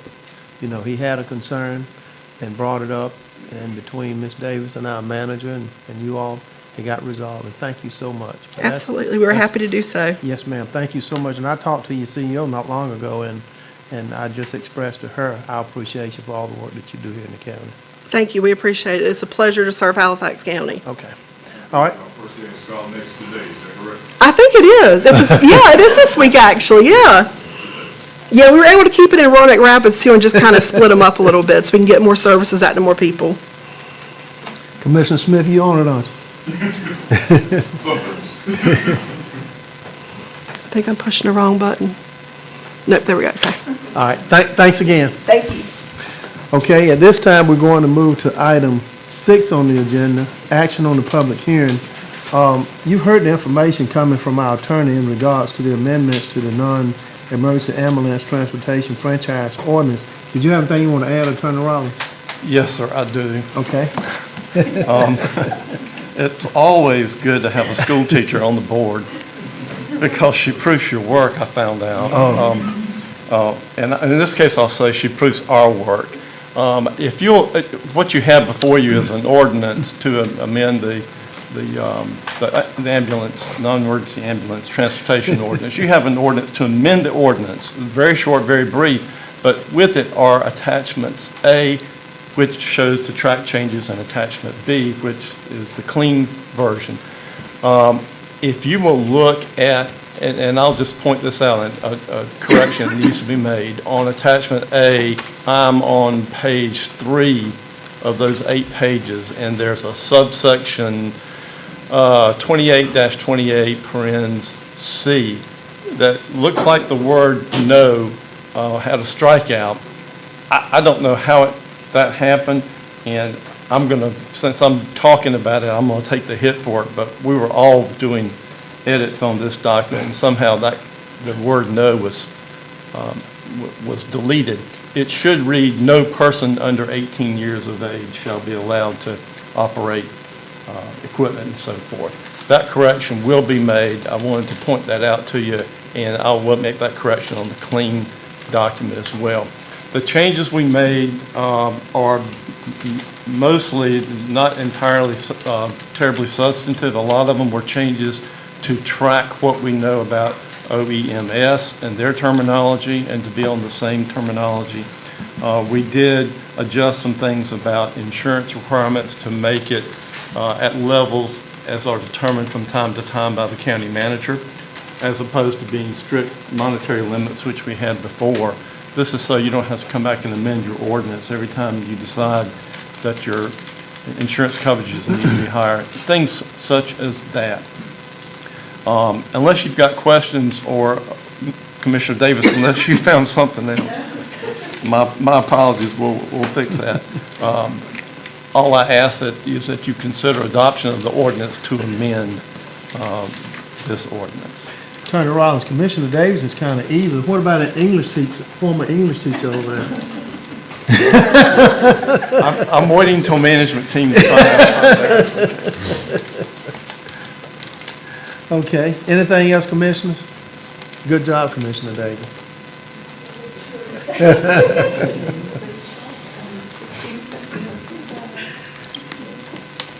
Okay, all right, can I get a motion? Okay, motion by Commissioner Davis, is there a second? Second by Commissioner Smith. Any further discussion? All those in favor say aye. All opposed?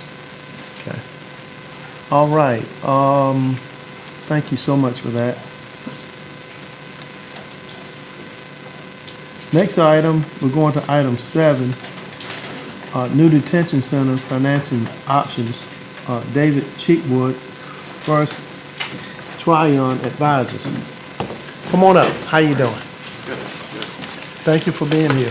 Thank you for having me. Let me see if I can get this started here.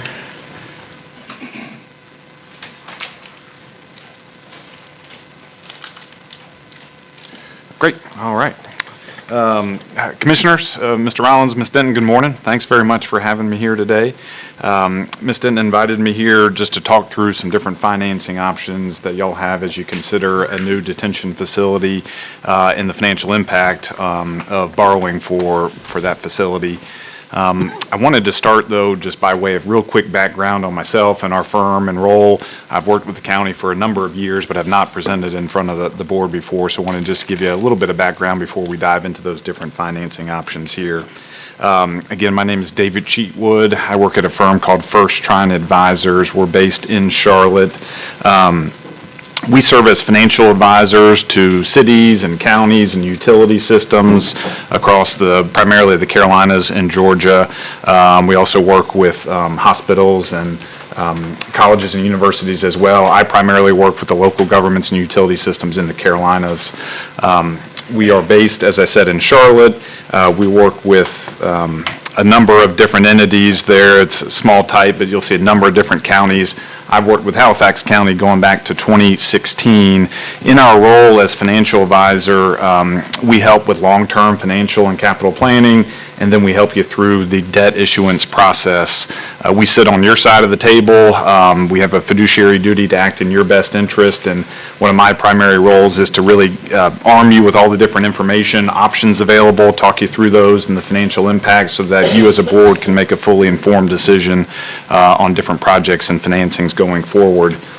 Little bit of history on what I've worked on with the county before. You'll see again, apologize for the small type there, but over the course of the last 6 or 7 years, 5 different financings, 4 of which were actually refinancings of outstanding debt where the county realized some debt service savings. So that's one of our services. We're constantly monitoring your outstanding debt in the interest rate environment as well to keep you informed if there's any refinancing opportunities out there for you. So we've done a number of those over the years. So getting into the new detention facility, before I get to the specifics on that, it's always helpful to start with what your outstanding debt position is as a county. And so you'll see that on this slide. This is a summary of the total debt that the county has outstanding. You'll see that it totals about $29 million, and it's made up of different borrowings over the years. I've separated it into your 2 different primary funds. The first is your general fund that's going to be supported primarily from property tax and sales tax, a portion of it in the case of any school-related debt. And then you've got a water and sewer utility system as well. You'll have utility debt outstanding as well that's supported from that system. It's about 50-50. You've got about $13.8 million of outstanding debt on the general fund side. And that's the side I want to focus on here today, because with the detention facility, that's going to fall under your general fund, primarily be supported from property tax or other general fund revenues if they are available. In addition to what we just went through is the amount outstanding, the principal amount outstanding. If you look at your annual debt service, that's principal plus interest, again, focusing primarily on your general fund, which is the top chart there. In the current year, fiscal year 2024, out of your general fund, you're paying about $3 million this year for principal and interest payments on that general fund related debt. It goes down a little bit in fiscal 25, a little bit in fiscal 26, but you'll see a pretty good drop down from fiscal 26 to fiscal 27. I point that out because, you know, as you consider a new detention facility, if you do another borrowing for that, we can potentially have, and what I've laid out here for you in a couple slides, the ability to layer on new debt, which hits primarily in that fiscal year 2027 timeframe to help mitigate the impact of layering on new debt. So again, not everyone has this picture, but y'all have some debt rolling off. Again, natural time to layer in some new debt and help mitigate the impact there. So I'll come back to that picture here in a second. So specific to a new detention facility, as y'all consider that, I know, again, you're in the preliminary stages here, the cost estimates, the scope, very much just estimated at this point, from what I've been told, anywhere from $30 to $50 million for a new approximately 270-bed facility. In North Carolina, y'all have 2 main structures to finance this debt. The first is via general obligation, and y'all have done both of these before, general obligation bonds. With general obligation bonds, with one small exception that's not available to the county, those are subject to voter approval. You've got to hold a referendum to get approval to issue general obligation bonds. As a county, you're pretty limited on when you can hold referendums. It's going to be an even number of years when you have a primary season in the spring, and you can also do it in November. So this is a year that counties hold referendums. Your next opportunity would be in 2026. With general obligation bonds, you are pledging the full faith, credit, and taxing power of the county. You're not pledging any asset as collateral, just that taxing power. The projects you typically see funded with general obligation bonds, you sometimes see schools funded with those. You also see a lot of parks and recreation, the streets, sidewalks, greenways, projects where maybe you want the voter input and approval to go forward with some of those projects. It is going to be the strongest credit rating out there that you can have because you have that taxing power pledge, so it gets the lowest interest rate possible in the markets of all the different options there. The Local Government Commission, who y'all are probably familiar with, they have to approve all borrowings for local governments in the state. We work with them a lot. We know their policies and procedures. They generally limit the term of general obligation bonds to 20 years, so a 20-year repayment term, and they like to see level principal repayment, which means your highest debt service payment's going to be in your first year. So your principal amount's the same every year for 20 years, and then your interest is going down a little bit every year because you're paying that principal off. So your highest impact's your first year, and then it goes down incrementally thereafter. That's how you've done your debt before. That's where, going back to that picture before, you saw it incrementally going down over the next couple of years. That's the level principal structure. That's what they require on any sort of general fund type borrowing as opposed to a utility system borrowing. Going over to your other primary option here, it's called a limited obligation bond or an installment financing. They're used interchangeably. The only difference is a limited obligation bond, you sell those bonds in the public market where you have credit ratings, you have multiple investors. I'll talk more about that here on the next slide. Whereas an installment financing is when you sell it directly to a bank. But it's the same structure, it's issued under the same statute. With a limited obligation bond, you are not pledging your taxing power. The annual debt service is subject to appropriation from any legally available funds by the board each and every year during the budget process. Instead, what you're providing the lenders or the bondholders is a deed of trust on the asset you're financing. You're pledging in this case, the detention facility as collateral for the loan, so that if you ever did not make payment on the loan, technically they could come in, foreclose on the asset. In reality, in North Carolina, especially with the Local Government Commission, that's, I don't even say a rare occurrence. It doesn't happen. You end up paying your debt, but that is the legal mechanism in the security structure with a limited obligation bond. The typical projects you see funded with limited obligation bonds: jails, schools, courthouses, administrative facilities. You may see some other type of projects, but those good bricks and mortar type assets that serve as good collateral for lenders, that's where you see the limited obligation bond structure. You also see that for the type of projects where you as a board know it's a need type project where you have to do something. It's not necessarily something you want to put out to voters because y'all know you've got to do it either way because it's a service you have to provide as a county. Same structure, 20-year level principal that you would have with the general obligation bond, comes with a slightly higher interest rate because it's a less secure structure, approximately 0.25%, 0.2 to 0.25%, so not material, but is a little bit higher borrowing rate. Given the type of project you're doing, our recommendation and assumption here is that you would do that via a limited obligation bond or installment financing structure. So I mentioned the two different marketplace, or a couple of different marketplaces to issue debt. The two primary ones, again, the public, and the county has done both of these over the years. Public market, that's where you go out, you get a credit rating on the bonds, you prepare an offering document that gives all the financial and economic history of the county, and you sell those bonds to a variety of different investors, mutual funds, insurance companies, individuals. So you're going to have multiple holders of your debt, and you have to keep up with things like you got to do an annual disclosure statement, you keep up with your credit ratings. So that's the public market. The other option that y'all have done is a bank placed, where you sell it again straight to a bank. We put out a request for proposals on your behalf to a long list of different banks, and they can bid on your financing, and you can take the best option for the county. A third avenue, a third marketplace is USDA. Y'all have USDA debt outstanding on your utility side, and so think of them as another buyer of your debt. So you have the public market, you have a bank, you have USDA. It would all be a installment financing type structure, but different buyers of that. So USDA could be an option. That's not something specific to this project that's been explored yet. They are, sometimes it's specific to the county, the borrower, the type of project, and so you got to make sure it is a project that fits within their guidelines, but they are a potential option in this case. There's pros and cons to every option here. You're going to have a higher upfront cost. The professionals you hire, the process you go through with a public market transaction, a little bit less with a bank placement or USDA. From a staff time commitment standpoint, again, it's higher with a public market transaction because of that credit rating and offering document process. It's also pretty high with the USDA. That's a long, involved process, a lot of back and forth, the application process, some of the hoops you have to jump through there.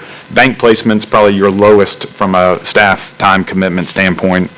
The term, public market or bank market, it's going to be 20 years. USDA, the benefit there, and we'll show you the numbers behind it, you could go 30 to 40 years depending on what they're able to give you. The reason you can go longer with that versus a public or bank market is because technically the USDA loan does not need LGC approval. And so they're not approving that USDA loan. Now, they will approve the interim loan that you typically need to get during the construction period, but they don't approve the USDA because it's a federal loan. And so that's how you can, frankly, get around the LGC 20-year max is via the USDA loan. Ultimately, when we kind of get down to looking at the options here, we provide you with a set of numbers to say, here's what it costs. Let me bake in that upfront cost, estimated upfront cost, and particularly let me look at what the current interest rate environment is in the public market, in the bank market, what's the rate USDA is offering, and that's what we'll go through here when we're comparing the different options. And this changes, particularly with the public market and bank market. It changes week to week. Certain times banks are really hot, eager to lend, and the rates can be lower. Other times the public market is more efficient and working better. So that's something that, while I'll show you these numbers today, this could very well change over time. Once you kind of pick your avenue, where you or pick your project timeline, we update that right before you officially get started and say, let's pick this option here and go down this route. So a lot of numbers on this page. I'm going to point you to a couple of key ones here. And so what we've tried to do is just hit the highlights. I've got all the individual schedules in the back if we want to look at annual repayment schedules here. But what we're showing you is the first, or I guess the second column, is the public market limited obligation bond structure. The second, or third column, is the bank-placed installment financing structure. And then the last column is the USDA structure. So we've got to make a couple assumptions when we run these numbers. We've run it assuming you need $30 million as one option, $40 million, and $50 million. For the limited obligation bond and installment financing, we've done a 20-year repayment term per LGC guidelines. We have assumed 1 year of interest only. We've assumed you issue this debt in fiscal year 2025, the upcoming fiscal year. You pay just interest in fiscal 26, and then you start paying full principal and interest in fiscal 27, going back to that debt service structure. That's when you have some debt rolling off, so it would be a good time to stack on that higher principal plus interest amount. So we've assumed that. Level principal with the limited obligation bonds and installment financing. On the USDA, they typically allow you to go level debt service. That is more your mortgage style where your annual payment's the same each and every year. We've assumed some upfront cost of issuance, again, just some estimates and plug figures. You'll see on the limited obligation bond side, they're going to be higher, as I mentioned. But we go to the punchline, so under each of these, I'll focus on the $30 million scenario first. With a 20-year limited obligation bond based on estimated rates today, which would be around 3.8% for a 20-year borrowing, your total debt service would be about $42.2 million. So you're repaying that $30 million of project fund amount plus another $12 million or so of interest. Your max annual debt service, which is going to occur in the first year, fiscal year 2027 in this case, would be $2.8 million. Again, your total cost would be, interest cost would be 3.8%. Go over a column to the installment financing, you'll see that it's going to cost you about $2.5 million more over the life of the 20-year term, and that's because the interest rates are higher in the bank market today than they are in the public market. We've seen this over the past year or so with the liquidity crisis that certain banks faced back in the spring of 2023. A lot of banks have pulled back on lending. They've gotten less aggressive. Their interest rates have gotten higher.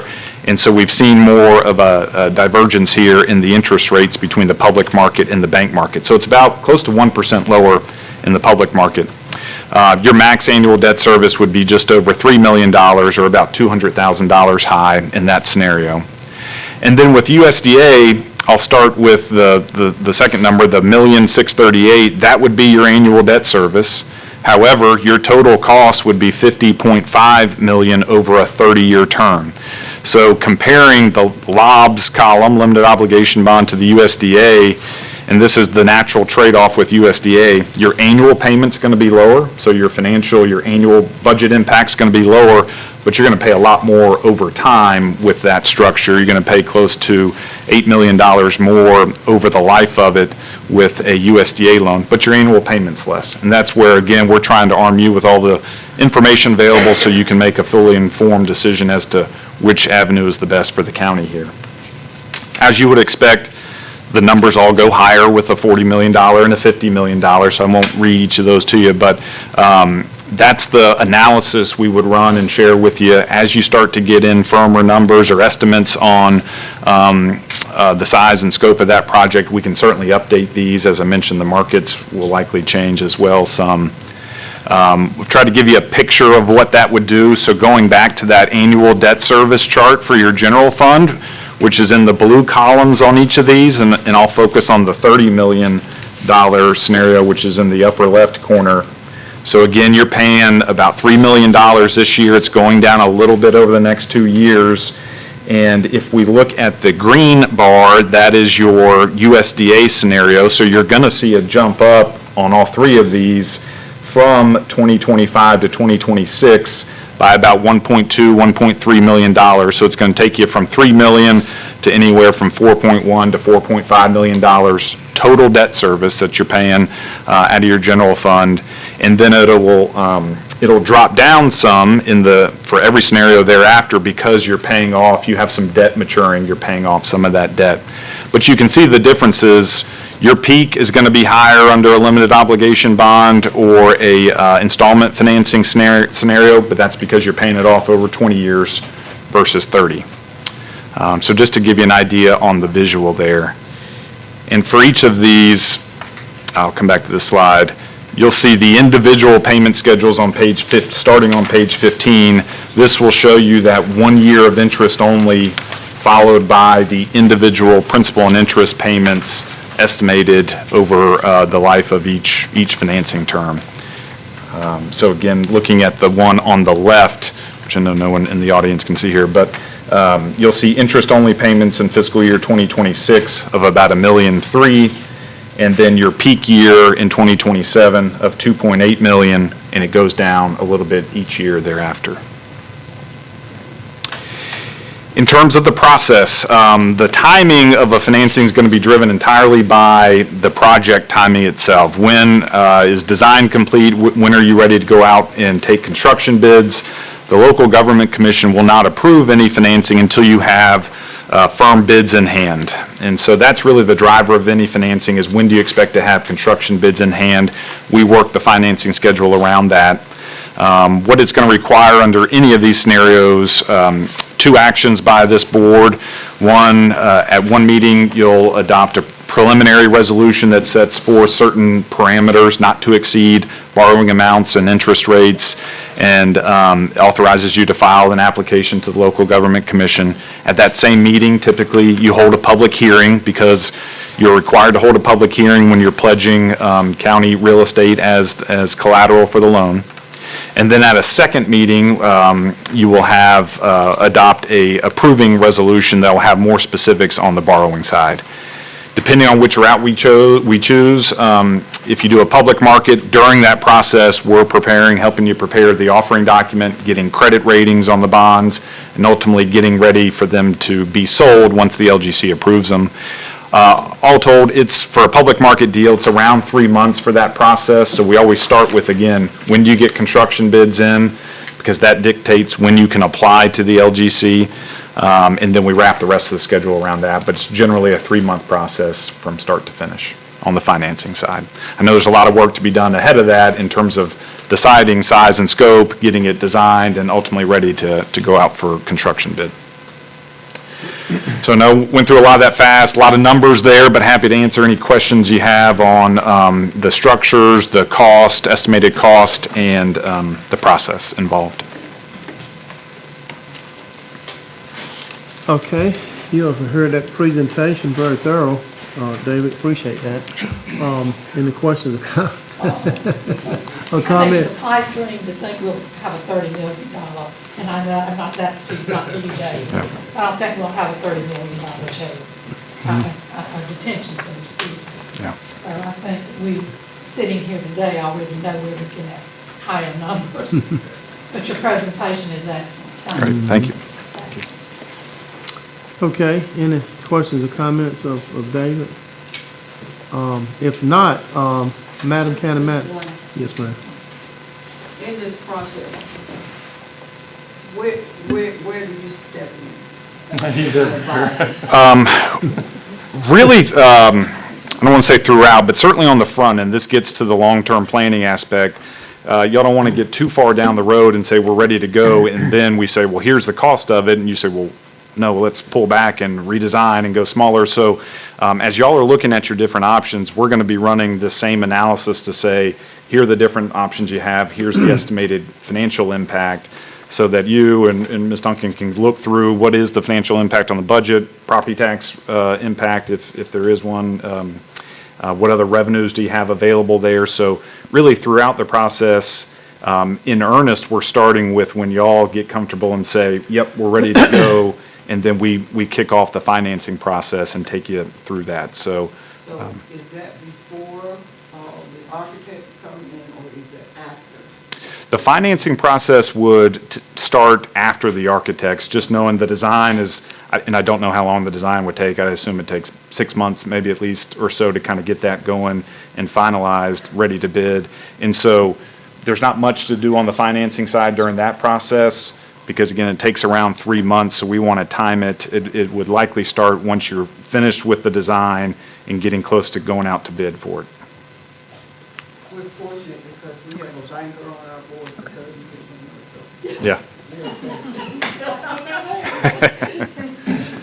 So, Ms. Johnson, what I'll add to that David won't, because he's too modest, but one of the best decisions this board made was several years ago when you retained services of First Trine, and David has been entirely involved in every refinancing we've done since then, and doing this very kind of thing. As we begin to harden the figures, he goes back and I won't ask him how he does it, but he can tell us and project more accurately what our likely scenario is going to be. And he has guided us through all these different hearings and things. We've done lots of financings since the time I've been here, but it's always been helpful, and I really appreciate that he came in today, the Monday after Easter from Charlotte, to do this, because we have a lot to think about, and we want to, he's right, there's a construction design track and there's a financing track. They have to run at the same time, and you do not want to get them out of sync. So I thank you for coming, and I just wanted to. I think we did do this Many times, yes, ma'am.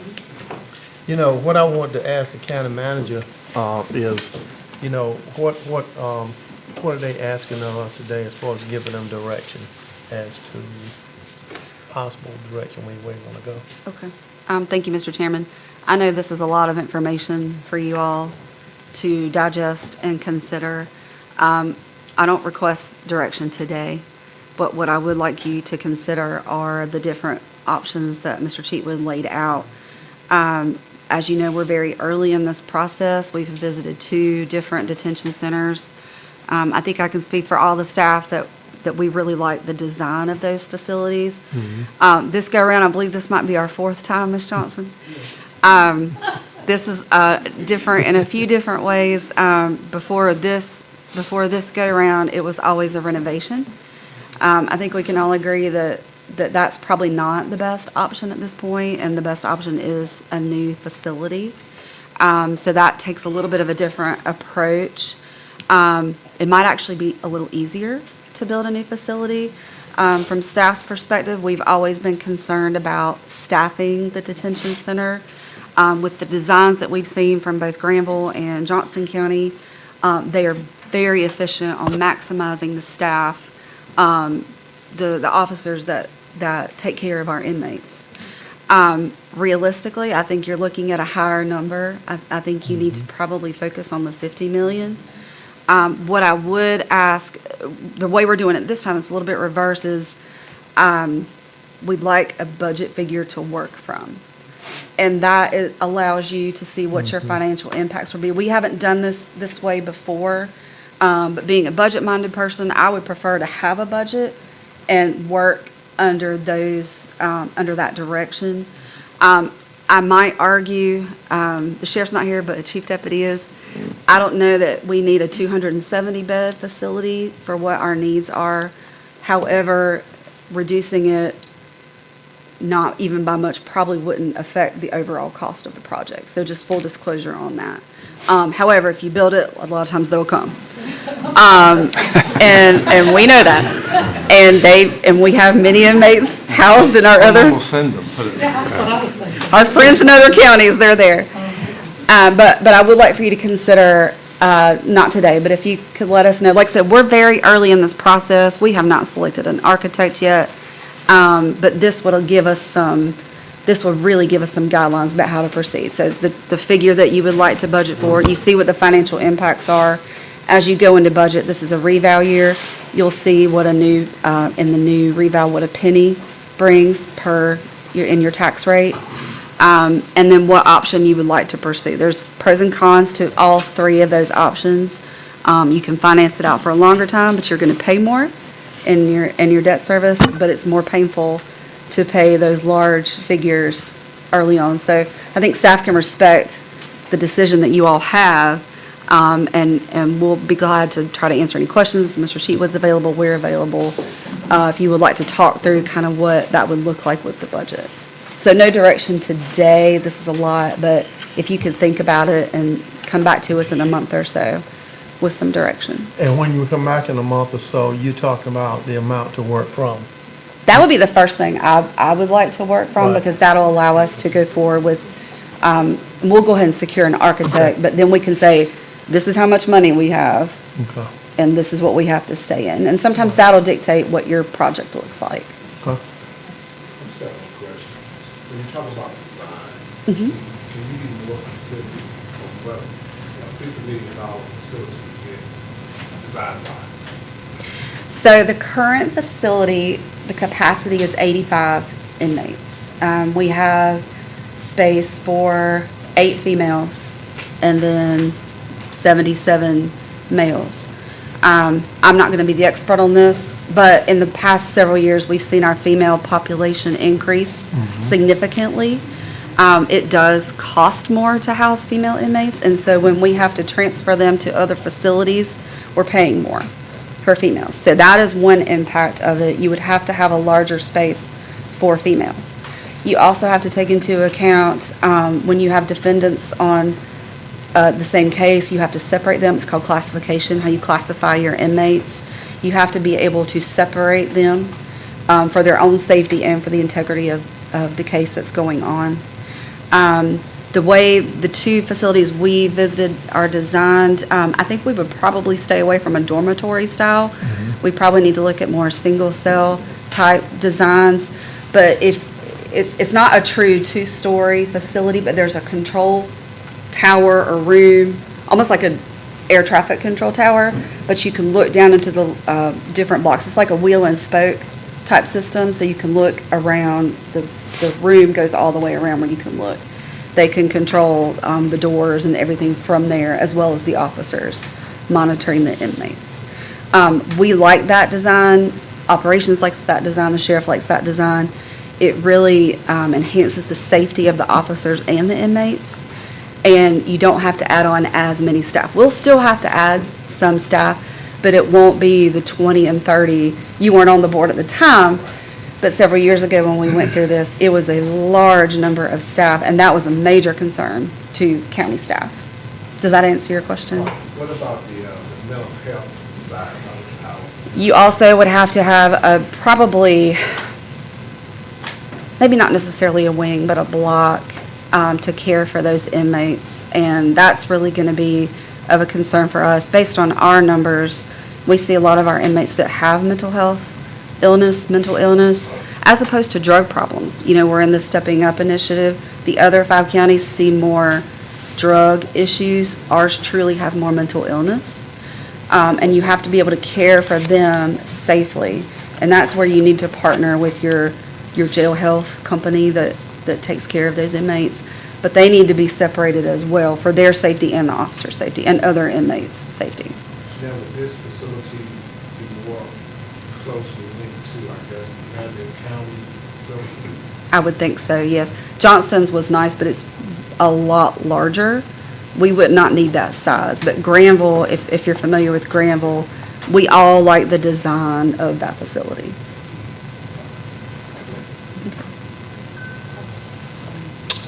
Other Okay. questions? Other questions? Good job explaining it, Madam County Manager. Ms. Davis?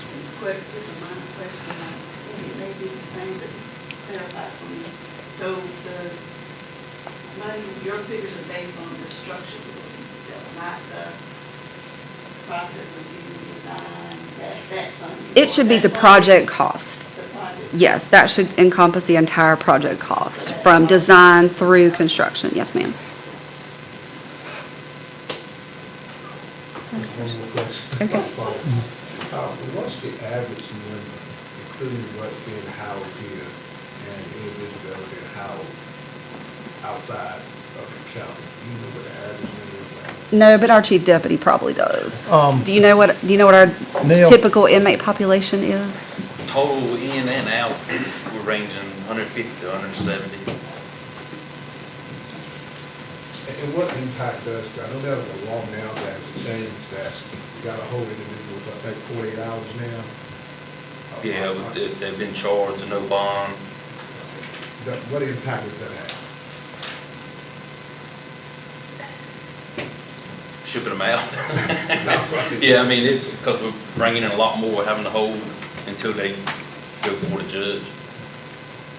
There, if I may, there is a lot of staff time involved in transporting those inmates to other counties, and sometimes they're not close by, based on the facilities that have space and are willing to take our inmates.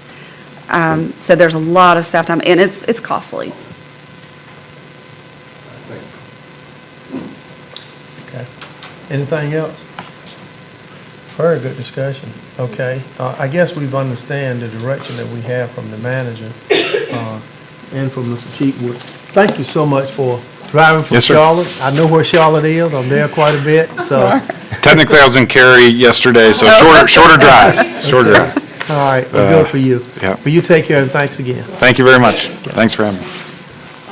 Mr. Chair. Yeah. I would like to add something on the county manager, and I don't know if it's feasible, but it stands to reason that several of us will not be on this board when all those decisions are made. And I would like to know, Mr. Silver comes every meeting. Is there a possibility that he could get the information that we have on the jail improvements and all of that? Because he will be making the decision. Yes, ma'am. By virtue of presenting today, it's public record, and we'll be happy to share the presentation with anyone, really. The Lance Martin's already texted me asking for a copy of it, so I'll be emailing, Lance, if you're listening, I'll send it to you after the meeting. And Ms. Johnson, just so you know, and appreciate you bringing it up, but we do have a process for Mr. Silva as well as Thomas Barrett, who's going to be coming on the board taking Commissioner Brewer's place. You know, as far as getting them the packet information, you know, we got a process for that, got a process for orientation. The only one that's questionable is the other race, you know, because we're not sure who the commissioners are going to be on that, because it's going to be a contested race. So not sure about how we're going to deal with that, but the other two, we can deal with that. Okay. All right. Okay. With that being said, we're going to move on to the next item. Now, we're going to hear from our 18-year health director.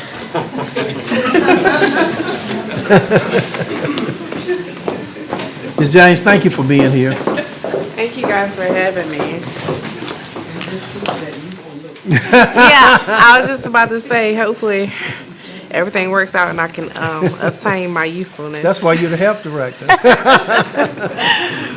Good morning, board, chair and vice chair. I am before you this morning as the chairperson of the Halifax County Child Fatality Prevention Team to request an appointment for our team. Article 14, 7B, 1407 provides for a law enforcement officer to be appointed by the county commissioners. Our team is requesting the appointment of Captain Roy Rooks to fill this position. If you would, please confirm this appointment in writing when feasible, if you so please. Okay, you've heard the information coming from our health director, commissioners. What is your pleasure?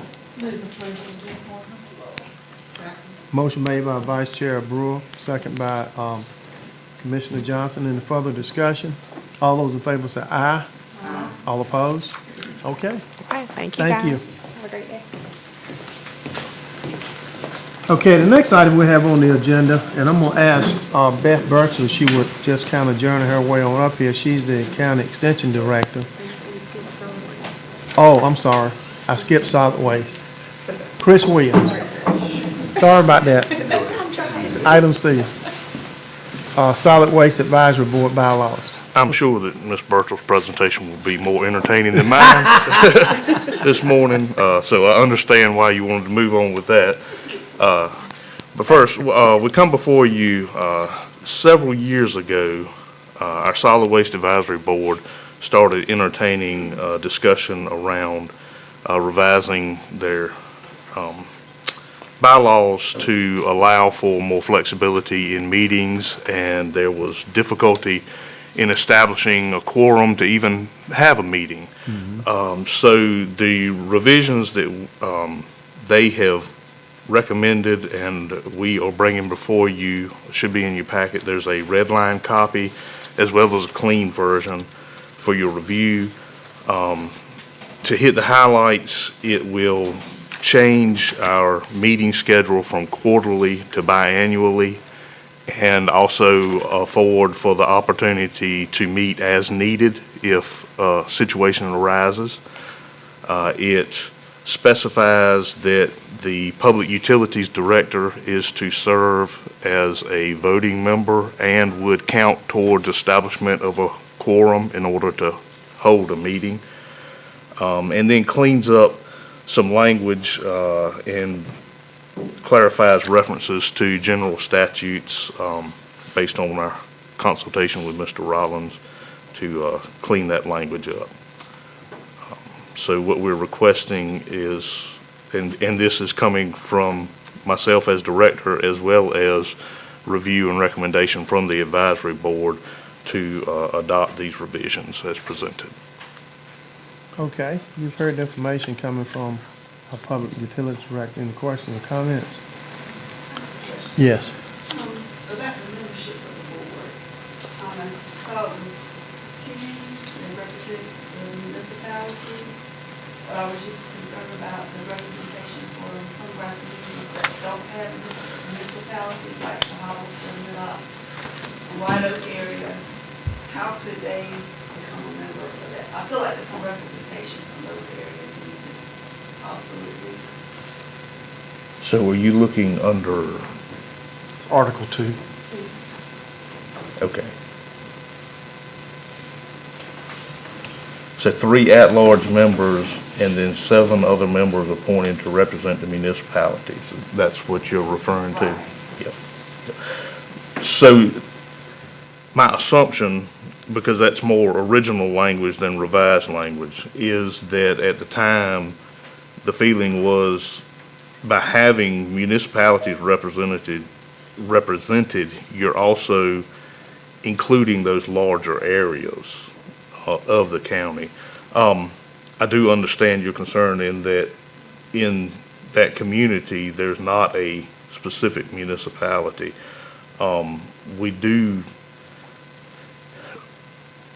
We and the board, this board, when approving members of the advisory board, do try to spread that out and make sure that those areas are included. And that is certainly something to keep in mind when we recommend or when this board makes appointments, is to make sure that is done. However, we did not address any language here. I was just wondering if we could add language to it to ensure that Well, That's the question. well, let me just say this, and I'll get to you, Ms. Brewer, but, you know, we got, and this may be your question, Ms. Brewer, I'm not sure, but, you know, we got 3 at-large members. That's my point, yeah. And why couldn't we address it with just the Yes. 3 at-large members and let the 7 serve the municipality? Yeah, I mean, we could do that. So we could do that, Ms. Davis. Because that large could Yeah. come from anybody. Could come from anywhere in the That's the county. way I interpret the bylaw. Right, and based on how this board Right. chooses to appoint, that would be addressed. Since Ms. Davis opened the door, can I muddy that bit for everybody? Because I read this too as its original language, and I didn't understand it. Why? Each of those, for the most part, each of those municipalities are going to have their own solid waste ordinances, their own solid waste programs. We don't collect for most of the towns, some we do. And, you know, my own question that I didn't raise with anyone was, why would you do that if you're talking about a board that's going to deal with your own county solid waste policies? Now, that doesn't make anything easier here, because then you're going to have to back up and decide, well, who do you want to be on the board concerning county solid waste policies and rules and ordinances and so forth? Because if you change it now and decide it isn't going to be tied to a particular, someone from every town being on a county solid waste board, then you're going to have to, you know, redo the whole board membership. I only point that out because I couldn't understand, I'm like you, Ms. Davis, that didn't make sense to me. Why you would appoint based on someone's living in an incorporated area of the county when you're talking about a board that is supposed to be giving advice and direction on the county's own solid waste policies and ordinances. Well, I think it, and we can do it any way this board wants to do it, but I think it goes back to my point. I think we can leave it the way it is without really changing this whole, because you're going to have to change a lot of stuff if you do what, you know, he just said. I think just leave it like it is, and the 3 at-large members, without question, just to make sure that they come from, I guess, non-incorporated areas. I just think it might make sense at some point, not today, but at some point to decide that your advisory board's going to be made up of folks who actually are customers of your county solid waste facility. Right. And not some other town. Okay. So what I'm going to do is make a note to revisit and have some discussion with Mr. Rollins about. I guess I stepped on that. You spoke up first. It's the only thing, the other changes you made were all, you know, Right. procedural, which made sense. I saw that Article 2, Ms. Davis, and I did just like you. Why would you do that? But, you know, none of us were here when this was done, so. Right, but and I'm bringing this to you from 2014, which was long before my time in this position as well, so I'm struggling with the history behind things.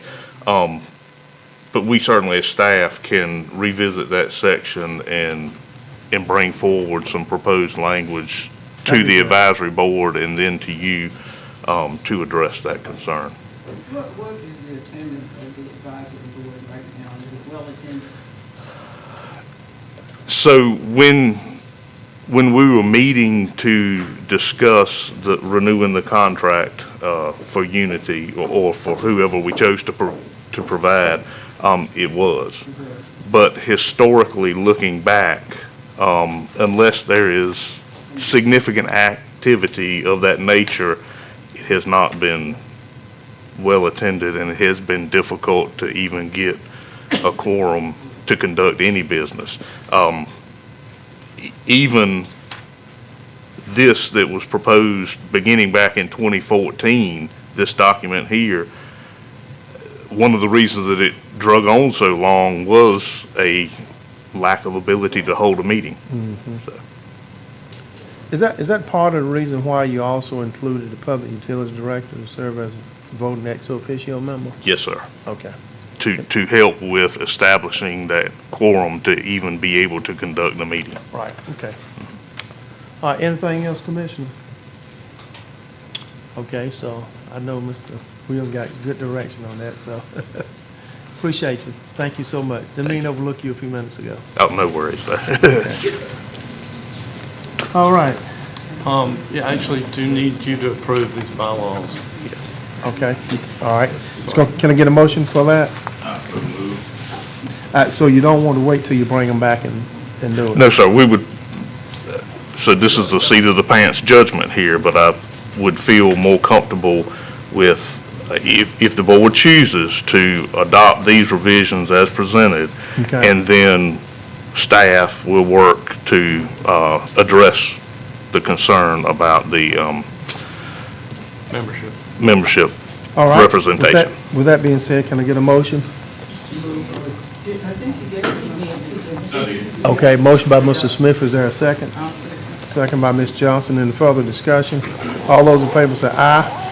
All opposed? Okay, thank you. Thank you. All right, now, we're happy to have with us today the State Director for Agricultural Extension, Mr. Mike Yoder, I'm sorry, Mike Yoder. And then also the District Director, Art Bradley. Thank you all for being here. You may raise your hand at this time. You may have something to say later, which I'm sure you know you'll be allowed to do that. Again, thank you all for coming down for this day. And we're going to hear from Beth and Jared this time. All right, good. It's now officially afternoon, Commissioners. Thank you for having me. We'll be brief since it is a long day. So I told Jerry it's the longest meeting I've ever been to, so I can imagine how you're going through it. Coming before you today, we are working, fulfilling our vision plan that Jerry and I have worked on for the past several years of increasing the usage at the 4-H Rural Life Center, and thanks to your support, a lot of those plans are able to proceed. Today, we're asking that you support our application for the Part F, which is a Parks and Recreation Trust Fund grant to build a multi-purpose recreation facility at 4-H Rural Life Center. We already have a substantial amount of funds allotted, as you know, from ARPA funding to improvements at the 4-H Rural Life Center. And we are asking that you support a portion of those, up to $500,000, which based on preliminary figures coming in, it's not going to reach that amount for this grant, to serve as matching funds for the Part F grant application. Is there anything you want to add on that? Yeah, I mean, this is, like Betsy said, this is really the fulfillment of a vision that we had from years ago, but want to be good stewards of what we have access to already, and the partnerships that are already there, but build on top of that, and really work at chipping away at some foundational difficulties for our, I mean, even just being in the meeting today, hearing about that. Transportation, having a safe place for youth to go, providing some consistency to where if it rains, we don't have to call off a program. If people need to be picked up, we can do that with the bus and different things of that sort. So just foundational components of being able to continue to do what we do, but on a larger scale. So, yeah. Any questions? All right, any questions or comments from the commissioners? If not, we'll need your approval for cooperative extension request support to apply for and accept if awarded the money for the grant utilizing $500,000 of the currently allotted 4-H Rural Life Center ARPA funding as required matching funds. So moved. Motion made by Commissioner Webb, second by Vice Chair Brewer. Any further discussion? All those in favor say aye. Aye. All opposed, like sign. Okay. Thank you. At this time, I'm going to ask you all to remain there for a second, and Ms. Denton, Beth, whichever one you want to take the lead. Dia gets to do it. You want me to do Okay. it? I guess I get to be the bearer of bad news.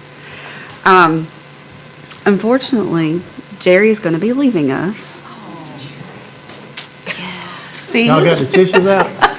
Got mine. We've already had ours.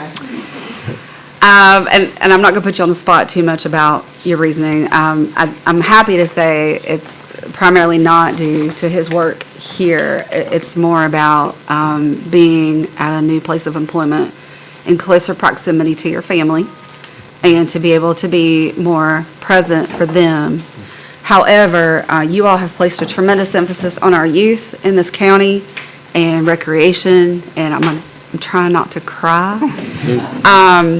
And it wouldn't be right to let you go without publicly acknowledging the work that you have done for the youth in our county. You are a tremendous role model.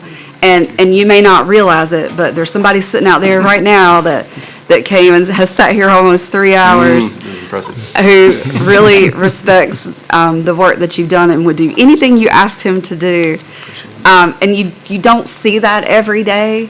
You don't see that in society with particularly male role models for our youth. And I can't let you go without thanking you for that. And we do have a small token of our appreciation for you, but I'm hoping that he doesn't like it where he goes. That's what I told him. The consistent consensus amongst. And that you would consider coming back one day when it's better for you and your family. You never know. And, we would be glad to discuss possibly a restructure and so you won't get so burned out. Because 4-H agents, a lot is asked of them.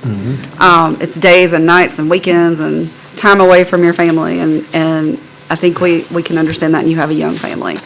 I don't know if you wanted to say anything. I know you've got other guests here too as well, Beth. Dr. Yoder, do you want to say anything? Put you on the spot, you don't have to. I would just... You made a trip because of Jerry. Because of Jerry. I would just say, I am really heartened that you recognize the efforts that Jerry has put forward, because he has done a tremendous job, not just for you, but for North Carolina 4-H. And Jerry, we really appreciate those efforts. Wish you all the best, begrudgingly, but we wish you all the best. Absolutely.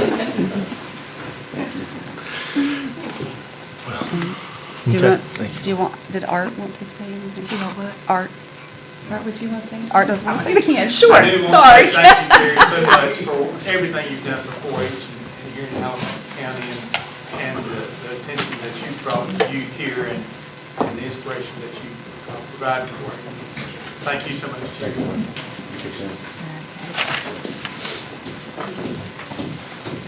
We have something for you. We don't give these out often. We don't have any.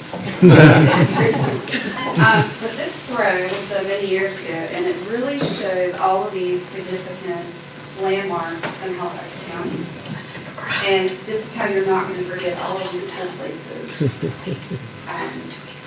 that you have been and that you have impacted. So this is for you and your family, and we hope that you will enjoy this and not be a stranger to Halifax County. So this is from us to you. It matches your shirt. Thank you all. But congratulations, we're going to miss you, and you have made a tremendous impact here.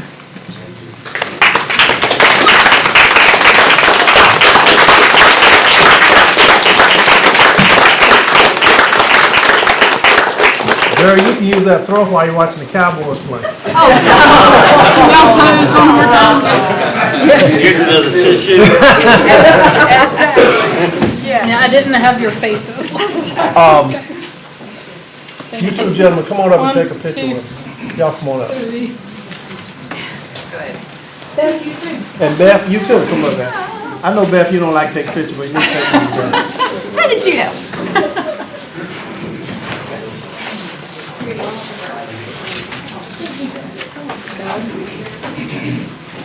Okay, very nice. 1, 2, 3. 1, 2, 3. Thank you. Jerry, on behalf of the Halifax County Board of Commissioners, we thank you for everything, young man. You have been I can say a whole lot there, you know I can. And, but you have been a tremendous leader for this county in a lot of ways. And Ms. Denton is right, there's a youth out there, many more could have been here today, in support of you. We've gone to many of your activities, and I tell you what, you mighty good at this thing. And, you're a tremendous role model for young people, and for old people too. I tell people all the time, I learned so much. I was talking to some young people recently. if you ever commit to not being a student at some point, you're really doing yourself a disservice. And I made a commitment a long time ago to learn from our young people, and they have a lot to teach. But it's been a two-lane road there. They learn from us and you all and what we're able to do, but there's also things to be taken away from them. So I appreciate that. Appreciate what you all have done. I appreciate the collaborative nature and the responsiveness when concerns are brought up. Because there's many of those, as you all know, a lot of time. But that's okay. It opens up the conversation to being able to do really good work. And our young people are going to be the recipients and the beneficiaries of a lot of the things that are being decided upon even now.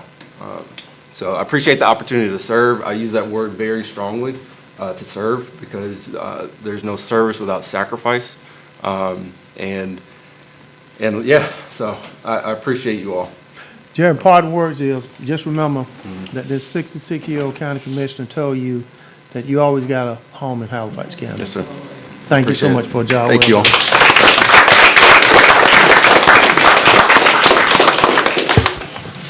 Okay, all right, all eyes clear?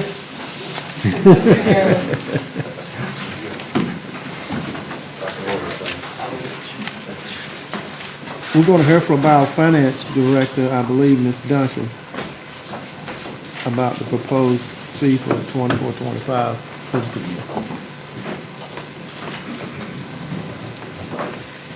Good morning.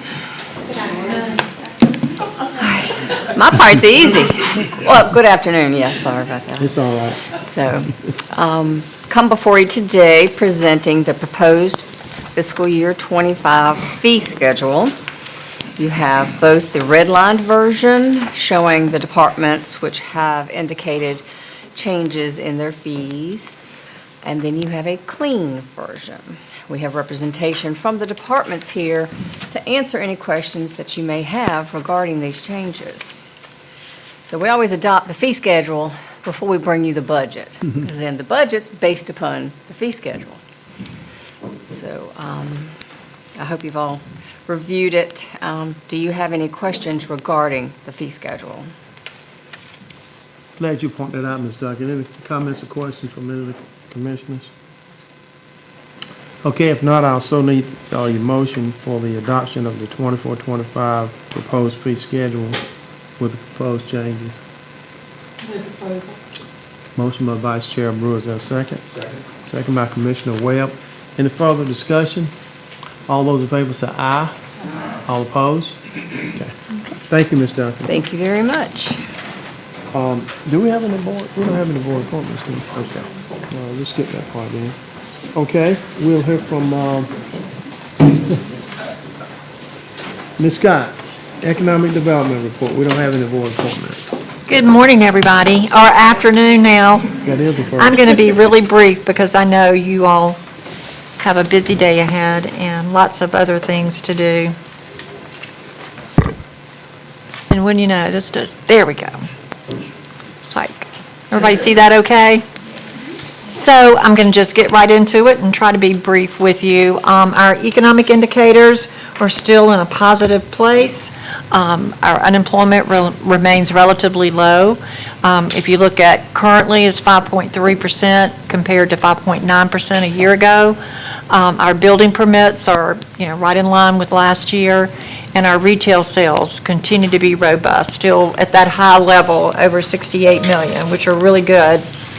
I included in your presentation information from the state of North Carolina on what their primary business clients were looking for in our state for new project locations. And there were 315 new project location requests to come into the state. I'm going to be very brief, go through this with you, just hit the highlights. You've got this so you can look at it in detail. But the majority of the clients are looking for existing buildings, and we've already talked about buildings. We're working with Golden Leaf to be one of the 7 that gets the funding to build a shell industrial building. As far as size and ceiling height and the land that goes along with the building, we're right on target. The 20 to 50,000 square foot range is the second most requested size. The ceiling height, looking at that 28 to 30 foot, is the most requested size, and then that 10 to 20 acres is the next size, which is all fits with what we're trying to do. But there's more information in here. Please take a look at that if you have a moment, and if you have any questions, just let me know. I attended the North Carolina Economic Developers Spring Conference with 400 of my best friends in the whole world. So really great meeting, melting pot of ideas, and just really, I come back refreshed with all the new things we learned in economic development and how to do our jobs better. I presented to the town of Enfield at their retreat in Rocky Mount on March 21st. We focused our discussions on collaboration. You know, if you look at Enfield, there's a lot of companies right around Enfield. They're not in the town, but they're right outside the town. You've got Benderholtz, AEL Span, Enfield Timber, and others. And, you know, helping them to be better partners to these companies and to collaborate with them to help build a better town of Enfield, I think is very important and something that I will be helping them do in the future. I attended the North Carolina Rules Summit. Over 600 of my other best friends attended that one. And you see our partners with Runnick Electric and FIBE. They were there at the summit, and always great to see our allies and best collaborators attending these functions. Sorry about that. And then had the opportunity to present at the Lake Gaston Association. Didn't get a lot of information about what they were looking for, but we did a good presentation, I think. Anyway, but there were the other 4 counties that make up Lake Gaston, Warren, Northampton, Mecklenburg, and Brunswick counties. It was a good opportunity for us to network and get to know each other a little better, and we've even been doing some follow-up since then. Golden Leaf, just a quick update. We have completed the procurement for the environmental services that we need to get done and the building design. So I'm submitting contracts this week to the county manager for getting our Phase 1 done. Mid-Atlantic Associates is the company they've done our Phase 1s in the past, so they'll do the update at a good price. We've got JMT, which is a great company. They focus on the cultural resources and wetlands, and they'll work with us in what we have to present to Golden Leaf for that. And then A.R. Chesson, who was the contractor for the first industrial building that the county had back in early 2000. It was 25 years ago, hard to believe. He'll be the contractor that helps us with our preliminary design package in accordance with Golden Leaf requirements. And so everything has to be done. If you're looking for Stage 2 funds, you have to have everything completed and submitted by June. I'm happy to report that our US 301 industrial site has been selected, which is pending a visit tomorrow, as a North Carolina Select Site Readiness Project location. And what this means is the General Assembly provided about $10 million in funding to help a select number of sites in North Carolina really get to the point where they are the featured sites for our state in recruiting new business. And so this property, because of the due diligence that we've done to get it ready for this selection, we're one of the 12. So we're going to get a visit tomorrow with site selection consultants that are heading up this program and representatives from the state.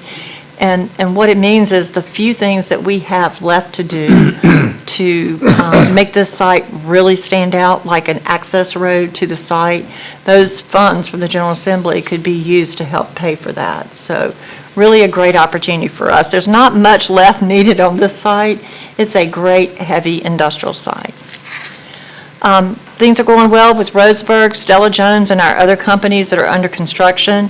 We had a second company visit a couple of weeks ago that wants to co-locate with the owners of the former West Point Stevens property, so I met with them. Y'all have seen the construction ongoing, but one thing I did want to mention very quickly. Last year we did the roadshow, the Economic Development Roadshow, our first annual, and we'd like to schedule it again for this year. So we were talking about April and May, but we've come up with a tentative date of May 1st to see if, that's a Wednesday, to see if we could get more of our commissioners engaged to attend, and we'll schedule, a couple of plant visits and some other asset visits in the community as sort of a FAM tour for economic development. And Ms. Davis, I did look at the Nash County Public Schools schedule. It looks like that might be a holiday for you, so maybe that'll work for you to make it easy for you. Client activity has been good. We've had some really good kind of targeted projects for us this month, Project Buongiorno, and then we'll hopefully have a visit from them in the next couple of weeks. But that's all I have. If there's any questions, I'll be happy to answer. Okay, you've heard information coming from Ms. Scott. Any comments or questions? If not, Ms. Scott, thank you so much. Thank you. Appreciate all that you do. Oh, you're welcome. Thank you. Commissioners, let's be at ease for about 5 minutes. Let's be back at 12:30. We need a break. It's 12:25. Let's be back at 12:30.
At this time, we're going to hear from our county manager, hardest working county manager I know, Ms. Denton. Thank you.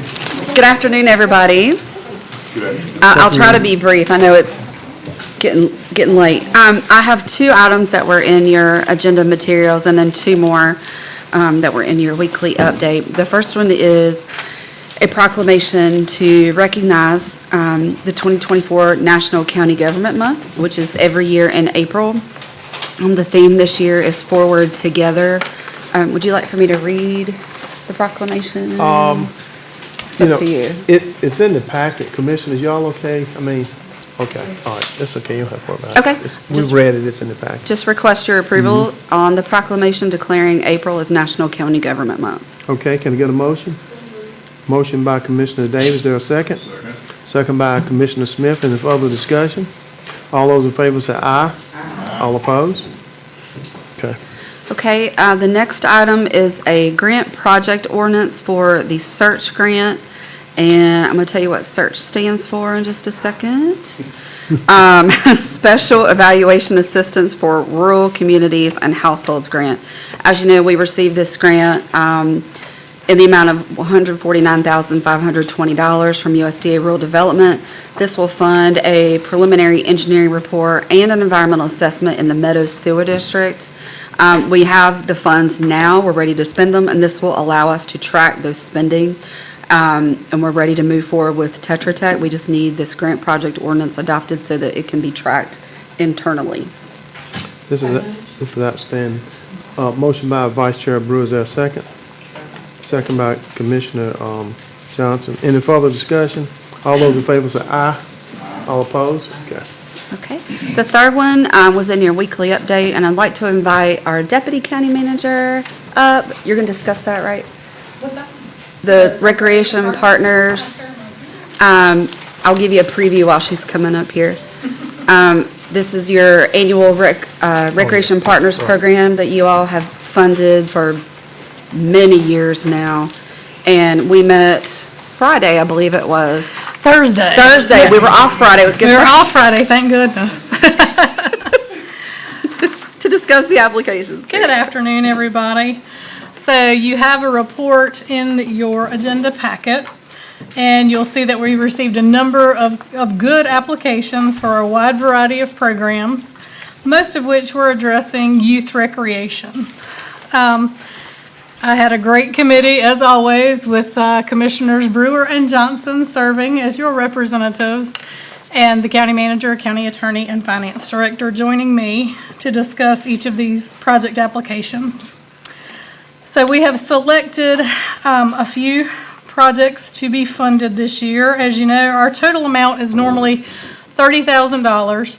We did have $2,000 left over from last year's program that was unused. An award was made to Lakeland Cultural Arts Center for a youth summer camp that, because of their Levitt concert series, they were unable to do the summer camp.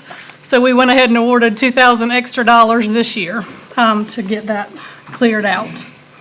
So we had an application from A Better Chance, A Better Community, better known as ABC2.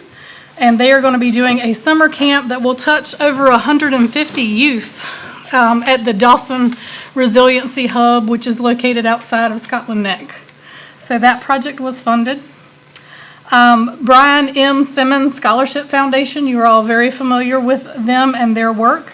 And they do an annual youth camp. And we were able to provide not the full amount of funding that they were seeking, but $3,300 toward their efforts, and that program is in the Enfield area. We also received a great application from the CARE John 316 Center. I'm sure you're all familiar with them. And they are also doing a program called Enhancing Student Engagement Through Recreational-Based Learning. And we were able to fully fund that project, and they serve the Littleton community. Another familiar face would be Highly Favored Ministries, who performs recreation activities in the Hollister area. So we were happy to have another application from that organization, and we were able to fund that in the amount of $5,000 for the Hollister community. Coming down to Quonky Missionary Baptist Church, they proposed a very interesting recreation program, tying it to cultural history. So that was a different take on recreation, and we were all that piqued our interest, and they have done good work in the past. So we were able to fund that program at $3,000, and that serves primarily the Roanoke Rapids area, but kind of toward the western side of the Roanoke Rapids area. The Roanoke Valley Girls Softball League does an amazing job. This year they wanted to fund some improvements at Chakiat Park, as well as training camps. And if I'm not mistaken, Mary, that serves over 300 girls, does it not? Wow. So they reach quite a large number of young females for the softball program, and we were able to fund that in the amount of $3,500. And that, again, serves the Roanoke Rapids area, but youth from all over. St. Paul Missionary Baptist Church, again, very familiar face, and they provide an annual youth camp, and we were able to fund them in the amount of $3,300, and they serve primarily the Enfield area. And then the last two you'll be very familiar with, the Scotland Neck Education and Recreation Foundation. That is our friend Mildred Moore in Scotland Neck, who does a wonderful job with working with all youth, and she is so passionate about recreation. We were not able to fully fund, but we were able to allow $5,000 toward that project in the Scotland Neck area. She does an amazing job. And then another relatively new nonprofit, but one that we funded last year, and one that we ended up being able to work with the Inclusive Playground, was Scotland Neck Rising. And they have been working with recreation and playground walking trail efforts right there around the town hall. And they asked for just $900 for an indoor pickleball court. Again, we had the funding, especially since we had the extra $2,000. More than happy to fund that indoor pickleball court because, as we know, that's quite a growing sport among not just older folks, but definitely people my age and young people getting into it too. So all of those projects together total $32,000, but you can see the program is very popular because that was $109,000 worth of requests. So, do you have any questions? If I can help you or one of the members of the committee, be happy to. Did you use all the money? Was it a total? Yes, we used $32,000. So $30,000 from this year, and then the $2,000 that was unspent from last year. Very good. Any other questions or comments from any of the commissioners? You all covered. Yes. Absolutely. We do our best to make sure the projects are geographically diverse. And again, I thank your two colleagues because they are very knowledgeable, and can't say how much we're going to miss their heads next year. But I said they could always come back just as citizens and be involved. And I would like to say this, I really like it because it's all seems to be targeted toward the youth, and this is what we need, folks a lot of our attention. Absolutely. Try something to keep our young people positively involved. Exactly, positively involved. That's a very good way to phrase it, Commissioner Smith. 'Cause there's plenty of other negative distractions out there. Absolutely. So if there aren't any other questions, I present that for your approval. Okay, with that being said, what is your pleasure, commissioners? Motion made by Commissioner Smith. Is there a second? Second by Commissioner Davis. Any further discussion? All those in favor say aye. All opposed? Okay. Thank you y'all. so much. Appreciate y'all's work on that. Very good. You did cover the county very well. Okay, all right. Have Okay. one more item. All right. One more item, mostly to put on your radar, is the NCACC Advocacy Days is coming up in June. It's June 11th and 12th this year. That's a Tuesday and Wednesday. Registration opens this week. I was going to have you stop by Tawana's desk on your way out, but she might be at lunch when you leave. So if she's not there, we'll call you all to see if you plan to attend and if you need a room, if you're going to do the dinner the night before, and then the visits with our legislative representatives the next day. Like I said, registration opens this week, so we want to be sure to get you all in the host hotel so you don't have to be off-site from the dinner. So just letting you know that that's coming up. June 11th and 12th. The dinner would be that Tuesday night, and then the next morning, everyone would gather together for just a brief meeting, and then you can go out and visit the legislative delegations. So it'll be the evening of the 11th and then daytime on the 12th. So we'll be calling you if Tawana's not able to catch you on your way out to see if you plan to attend. And that's all I have, Mr. Chairman. Okay, thank you very much. Attorney Rollins, County Attorney's Report. Thank you, Mr. Chairman. What I have for you in open session is a discussion to bring back to you a discussion about the request from our last meeting on behalf of the Ohio Center for Energy Education, requesting the county consider, and I don't have a better word for this, but donating is not a good word, but there's not another word that's used, to convey land to the center, particularly in consideration of a couple of grant opportunities, or maybe more, that they're looking at to expand their improvements on the property and expand the programming at the center. I don't know. I turned the microphone. Sorry, everybody. I prepared a memo and put that in your agenda packet, and my apologies for, I think it's 5 or so pages long, and the first 3 pages will absolutely make you want to poke your eyeballs out, but there's no other way around that discussion than saying that. Currently, what we have is a situation where we're leasing the land to the center. They acquired the lease from Gen X. Gen X acquired the lease from us as part of an economic development agreement that we had with Gen X, I think that started back in 2013. In any event, and I forget how much acreage it is, but the annual rent for the land currently is $2,307. That rent increases by 3% every 5 years. Again, in 2025, 2030, and 2035. The lease terminates in June 30th, 2040. When the lease terminates, the property comes back to us, and we become the sole owners of the property with the improvements that are there, or with whatever improvements may be put there later. So I'm going over old things I've already told you. The current assessed value of the leasehold improvements that were constructed by Gen X is $560,600. My recollection under our economic development agreement with Gen X was that they had to invest at least $500,000 in the improvements on this site and maintain that level of taxable investment for a period, I think, that runs through, it's a 10-year period, and I have it marked somewhere here. I apologize.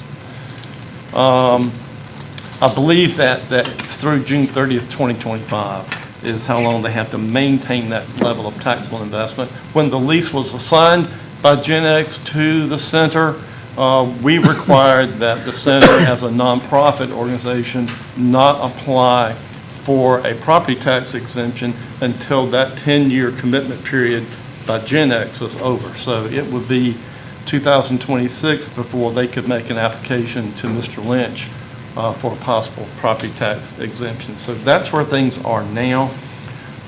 We're being asked to consider conveying the land outright to the center.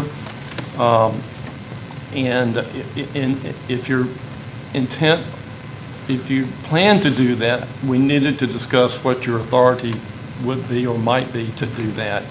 So I won't go through the discussion about the limitations from the emoluments clause in the Constitution, and as part of that emoluments clause limitation, the General Assembly has drafted a statute that, or has enacted a statute that allows you to convey property to a nonprofit that is carrying out a public purpose. And so that statute is noted in your memorandum. The hook with that statute is that if the nonprofit organization is an organization that you can provide funding to, then you can, in lieu of providing funding, convey property to that organization. Well, the question of whether you can provide funding to the Center for Energy Education depends on GS 153A 449, and that concerns when a county may contract and appropriate money to a person, association, or corporation. You can do that in order to carry out any public purpose that the county is authorized by law to engage in. And that leads us to our final question. What is it that the center is doing that you could be authorized to do as a county? I attached a copy of a information sheet that Mazine, and Mazine is here, I'm sorry. She's also kind of tucked down back there. She's here as well. Mazine provided information on their proposed expansions and what they hope to do. I did my best to summarize that on page 3 of this memo in a paragraph there. And in essence, they're looking to expand with a 17,000 square foot expansion for classrooms, workforce labs, and a community resilience hub. That's my note to call my wife and wake her up. Different story. Strike that, please, Madam Clerk. Oh, God. Okay. Mr. Chairman, can I have just like 1 minute? I'm not kidding. Yes, sir. And she doesn't need me to talk to her. She just wants a phone call. Mosine, at the conclusion of his report, if you have anything that you want to add, feel free to come up to the podium and add something, okay? Okay, go ahead. So, okay, y'all, my witness is here, I did that. Okay. And she also pointed out in there that they're looking to work with underserved and target underserved and unrepresented communities with respect to training, resiliency hub, employment opportunities, that sort of thing. Now, I've taken that and go forward with some possible sources of statutory authority you might have to do some of the things that they propose to do with this expansion. The first is they're all kind of a stretch, but here they are. The first is under Chapter 160D, where you can finance energy improvements. And specifically, there's a provision there that says the General Assembly finds that a local government has an integral role in furthering this purpose by promoting and encouraging renewable energy and energy efficiency within the local government's territorial jurisdiction. That sounds great, but then it goes on to say that in furtherance of this purpose, the local government may establish a program to finance the purchase and installation of renewable energy sources or energy efficiency improvements that are permanently affixed to residential, commercial, or other real property. So although there's a general statement by the General Assembly that you have an integral role, they go on to say that to pursue that, you set up a financing program for renewable energy or energy efficiency and that kind of thing. I'm not sure that's quite the same thing as what the center plans to do, although there's some wiggle room there. Next is your authority to provide social services programs, and this is above and beyond the things that you must do that DSS does. When this says social services programs, it means more broadly than just what it is that's done at DSS. You have general authority to undertake, sponsor, engage in, support, and engage in, organize other social services programs intended to further the health, welfare, education, employment, safety, comfort, and convenience of your citizens. That's some fairly broad authority, okay? And there's nothing specific about that, but if there's something the center proposes to do that you feel falls under that particular statutory authority, then there's maybe something to look at there. And then finally, which we're familiar with in the new Chapter 160D about community development programs and activities, there's a very broad statement there that local governments may engage in or support programs concerned with employment, economic development, crime prevention, child care, health, drug abuse, education, and welfare needs of persons of low and moderate income. That's specifically limited to those kinds of programs for low to moderate income individuals in your county. So those are three possible statutory sources of authority to to do at least some of the things that the center proposes to do. But as I stated in my conclusion, the question for you is, really, okay, let's suppose you can do one or more of these things. The other question is, do you want to do it? I mean, there are lots of things you can do, but you don't do everything the General Assembly authorizes you to do. Do you want to do it? And if you do want to do it, how are you going to hold the center accountable for doing those things instead of you? How are you going to measure or establish goals and measure, are those goals being accomplished or are those things being done? And then you need to think about what you're giving up by conveying this land to the center. Right up front, not that much maybe. You're giving up $2,300, $2,400 a year in rent, but you'd also be giving up, for the time being, just for a few more years, about $50,000 in property tax revenue, which potentially would end in 2026, depending on whether or not there was a nonprofit exemption for the center. But more importantly, looking further down the road in the year, and I think I said the lease terminates in someone remind me, 2040? That sounds about right. In 2040, when this lease ends, this property, as improved, comes back to the county for the county to use. That's a ways off, but it's still a future interest in this property that you'd be giving up if you make this conveyance. Now, I say all that, not saying whether you should or should not do this. I just say it because I want you, as always, to be clear-eyed about what you're doing and make an informed decision. And I hope that's what I've accomplished here. If you've got questions about this memo or anything I've said, please ask. And as the chairman indicated, Mosine is here as well to answer questions. I'm not entirely clear. I'll say one more thing. I'm not entirely clear about what the grant agencies they're working with are requiring. I do know that in our own grant that we received from the EDA for our rail spur out at the Kloster and down the Benderholt site, we were required and are required and still do own that rail spur, even though it's next to and serves the Benderholt site. So I think there definitely is a requirement there with respect to the EDA, because not only do you have to own the property, but you have to hold it in trust for the EDA as long as the useful life of that project is still in effect. So that could be a number of years.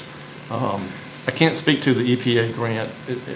I'm not sure that whether they require ownership or whether a long-term lease such as what the center has now would be sufficient for them. I just don't know. Yeah, come on up. Just identify yourself and go ahead and start talking. Good afternoon. Good afternoon, everyone. My name is Mosine Lowe. I am the Executive Director for the Center for Energy Education. So we are applying for a community change grant by the EPA. It is a grant that is targeting disadvantaged communities that have been neglected over the years. And so this grant provides the opportunity for us to work with homes in the community that have been neglected by providing weatherization funds to upgrade the homes, trying to reduce the energy burden in some of our older homes. There's funds there for workforce development training.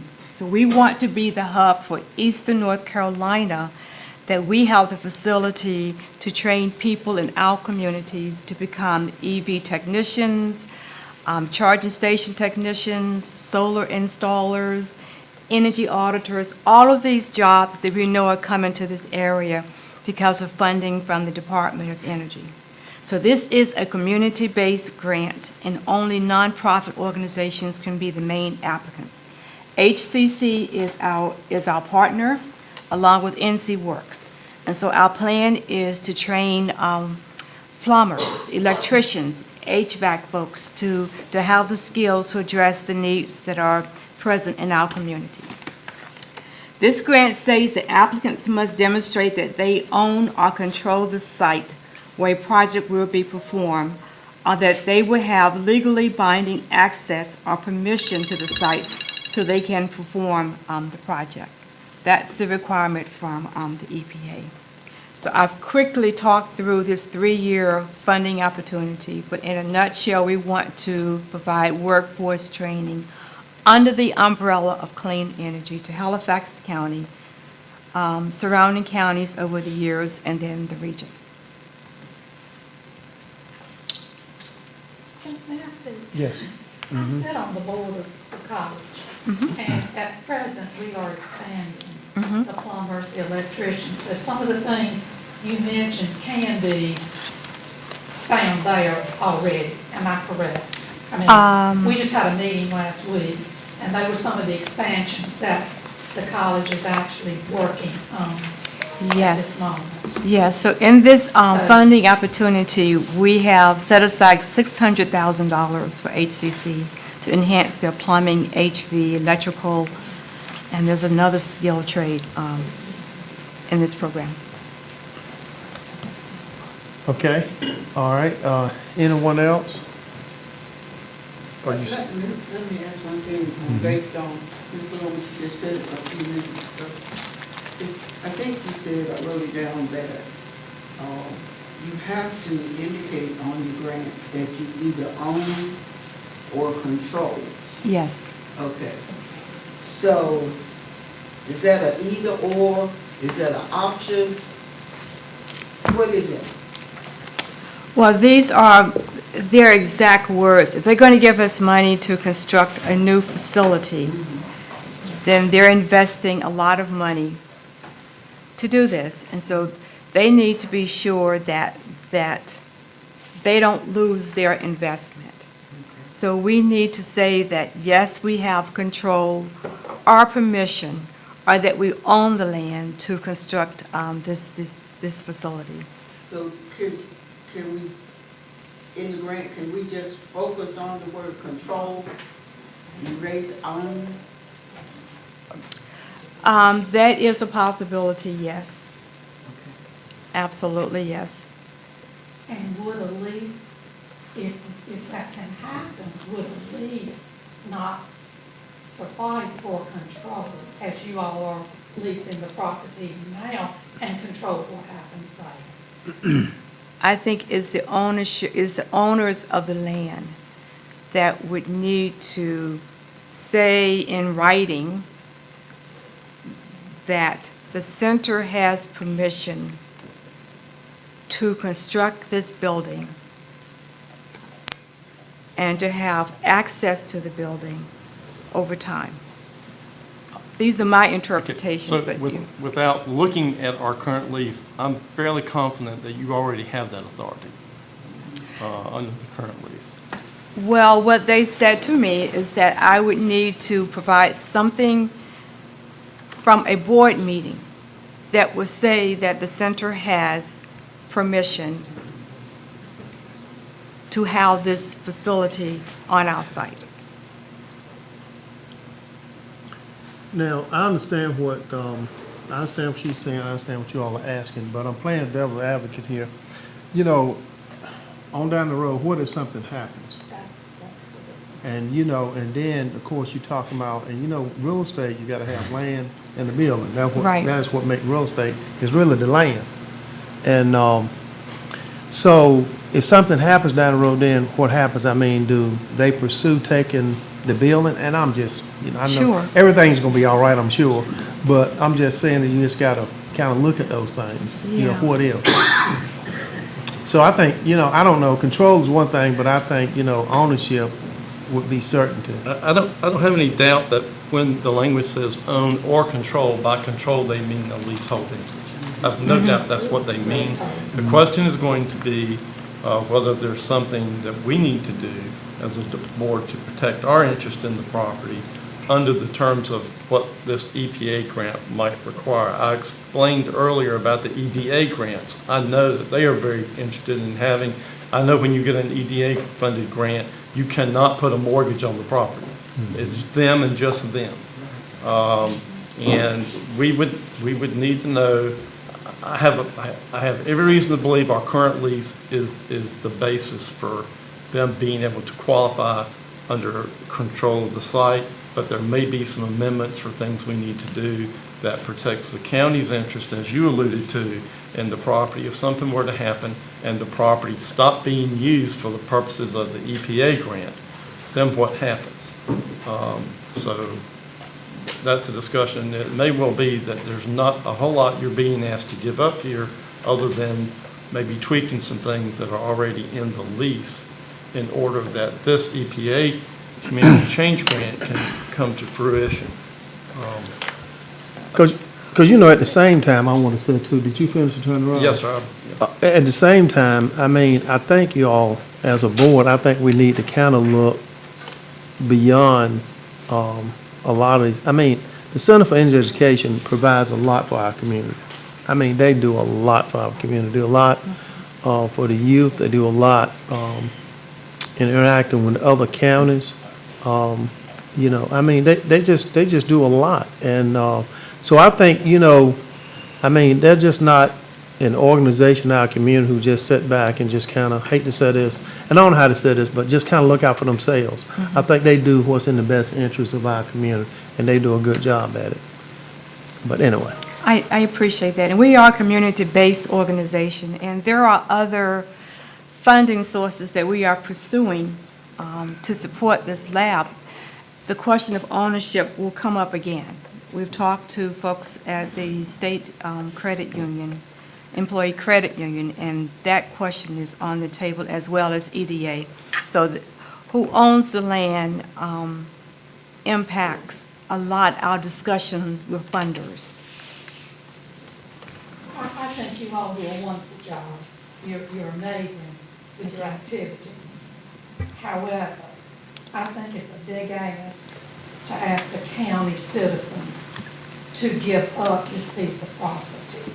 I am fully on board with the control issue, with the lease, because apparently the lease we've had thus far has worked.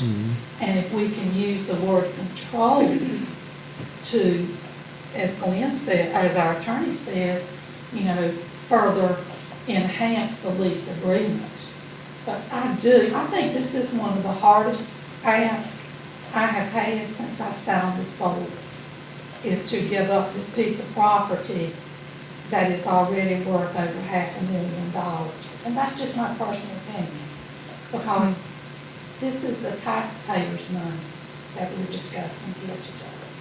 Not mine, not my personal feeling. But I think if we can get some clarification on control and come up with a lease, I think it's wonderful.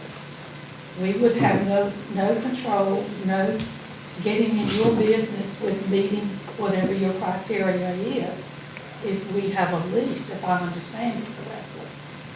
So that's just a personal. So we have a lease now. That, I understand that, but you're asking for the land to be, for the Right. facility and Right. everything to be donated. Right.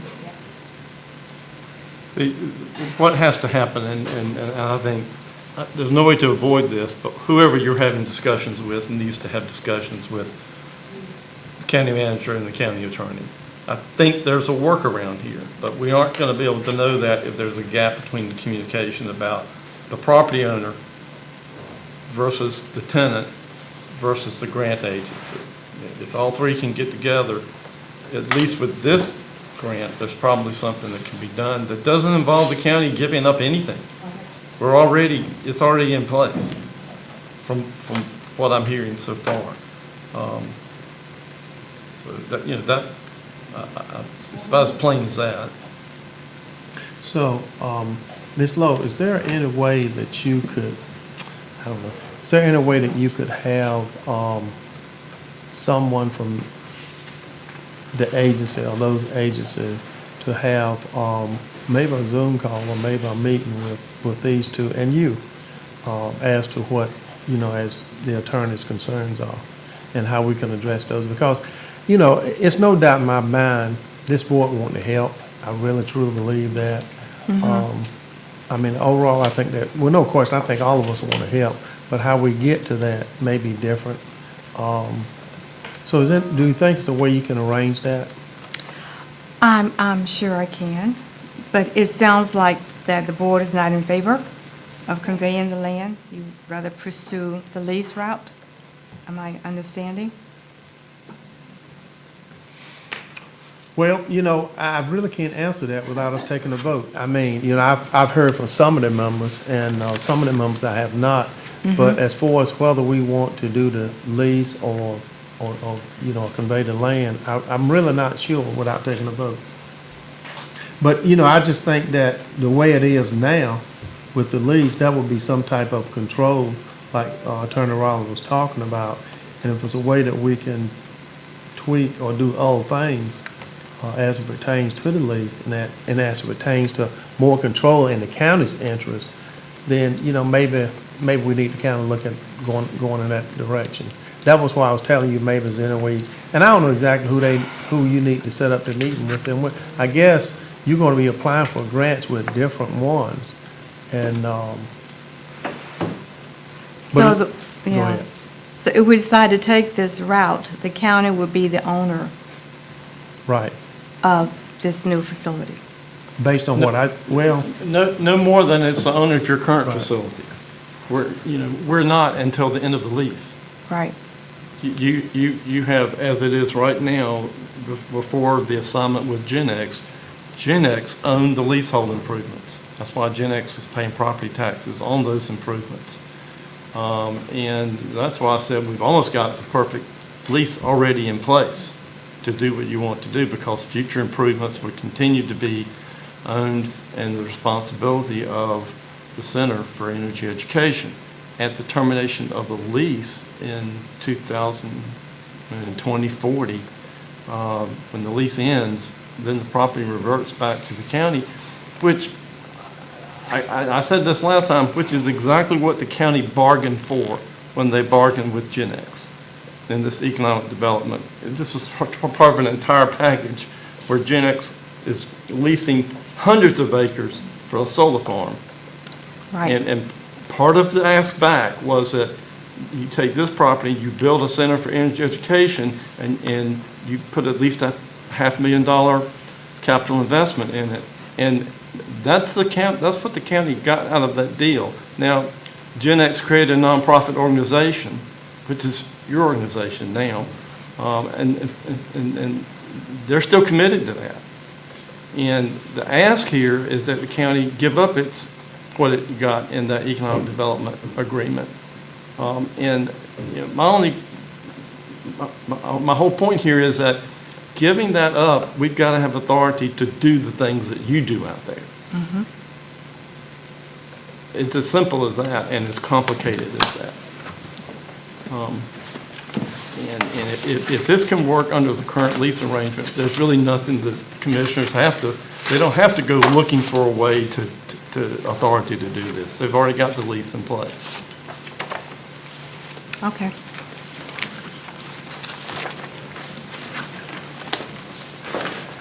Okay. All right, so, any questions or comments about that from the commissioners? So we're saying right now that we want a communication between the county manager and Ms. Lowe with whoever agency is involved in this. That's what I would like to see, Ms. Johnson. I think that's the best way to go based on this conversation. Do you all agree with that? Okay, Ms. Lowe? That's what we'd like to do. Okay, I will make the arrangements. Okay, thank you very much. All right, at this time, we'll move to the next item on the agenda. Attorney Rollins, do you have anything else under that? I don't have anything else under my report. Okay, all right. On the other business, I got one item on the other business. And I'm not gonna read it to you. It's a proclamation in support of the Sons of Revolution observance of adoption Halifax resolve. We've done this ever since I've been a county commissioner, and you have it in your package of information. Can I get a motion for your approval? Motion by Commissioner Johnson, is there a second? Second by Commissioner Webb. Any further discussion? All those in favor say aye. All opposed? Okay,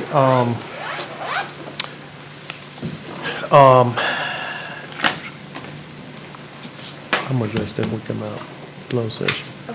Okay, all right, any other business? No, you go ahead, Rhonda Wood with the Hollister Planning Committee. Yes, sir. I mean, she made some public comment. Is there any way that we can take that issue, I guess, and put on an agenda item for the next meeting? Because I think that it deserves some detailed discussion. Not saying that we can do anything for her, but for the organization itself, but they can give guidance. Then also include the Parks and Recreation Advisory Board, maybe somebody reach out to that person also, because I think that falls under what his presentation was last time. Mhm. Chester came Mhm. Okay. That's for discussion, that's what You feel okay about that, Ms. Stanton? You all can absolutely discuss that. I just would remind you that we're due for a new recreation master plan this year, and it would be smart to add that as a point of discussion. Okay. So you're saying that we need to not discuss it in the next meeting, but when you come up with the advisory board and the budget? You can discuss it anytime. I guess she's just asking when the best time to do No, it. my concern is if we don't know what the budget is yet. Right. Once we know what the budget is, and I think Chester is supposed to request. This would I not. just want us to be cohesive. Right. with what we do. To my knowledge, this was not included in the last master plan Okay. because of Medoc Mountain State Park already being in the western portion of the county. If you build a park in this area, you would have to buy land. So it wasn't addressed at all, just because of Medoc Mountain. It certainly could come up as the rec partners group is, rec partners. The Recreation Advisory Board is already doing the survey piece of it in advance of the new master plan.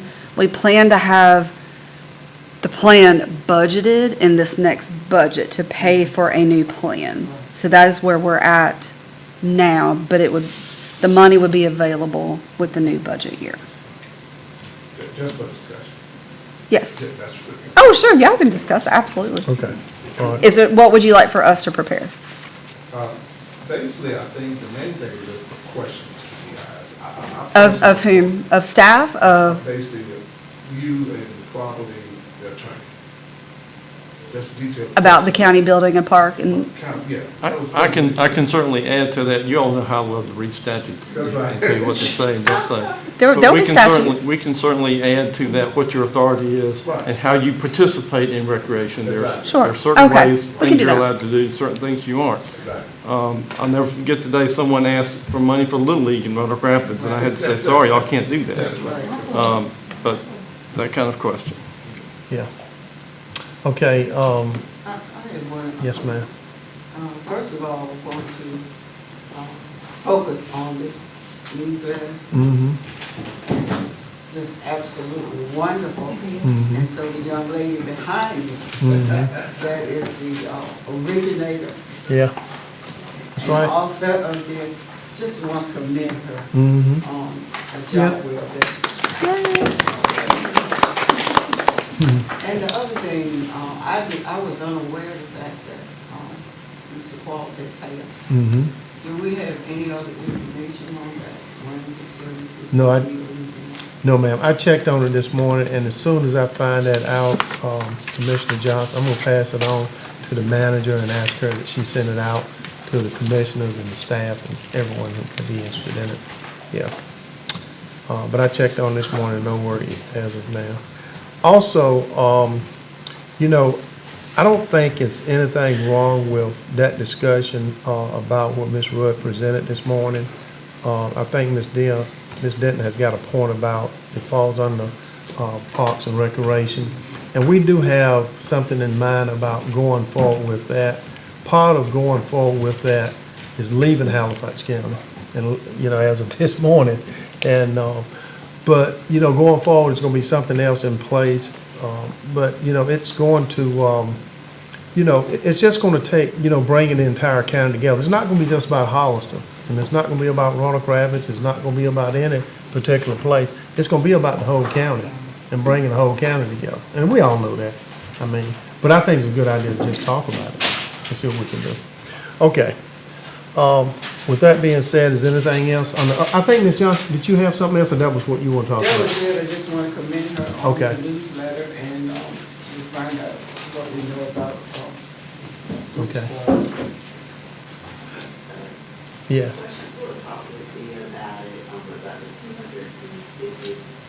Right. Uh-huh. Yeah. Are there certain events that need our presence there, showing our support for that? Right. That was just my concern, Okay. Ms. Davis, I appreciate you bringing that up, and I was going to address this before we adjourn, but I'll go ahead and address it now. If you look at your places, you have at your places Halifax 250th incorporated at the top, and on there it talks about a lot of things, activity that's going to take place on April the 12th. If you look at the second page, it tells you about an event that's going to take place at the Roanoke Rapids Theater, which is, I believe is the Weldon Distillery Theater now, I believe, something like that. Is that the right name, Kathy? Weldon Mills Distillery. Okay, all right. Weldon Mills Theater. Okay, Weldon Mills Theater. Anyway, that's where the kickoff events that afternoon or that evening will take place. And, but anyway, if you would look at that, it says, following the ceremonies of April the 12th, Friday, which is April 12th, the American 250th Halifax County Commission and the Halifax 250th Incorporated are jointly hosting the birthplace of America Red, White, and Blue stakeholders kickoff celebration. And as part of that occasion, we're proud to announce the launch of the Halifax County Heroes Awards Program.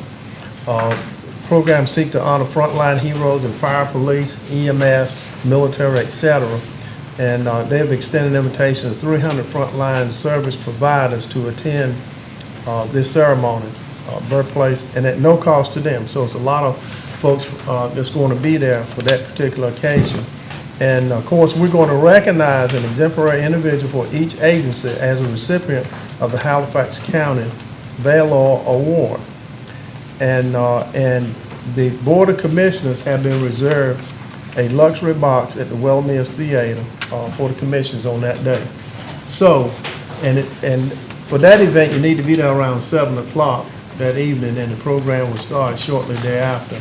But I think they're going to have a dinner too, so they may want to come a little bit early. But my point is, commissioners, we need to really be there on that particular day because it's going to be a lot of folks there, and we're going to do some recognitions on that evening. And this comes from the committee, which is headed by Mr. Larry Perkins. He is the chair of this particular committee that kind of put this together.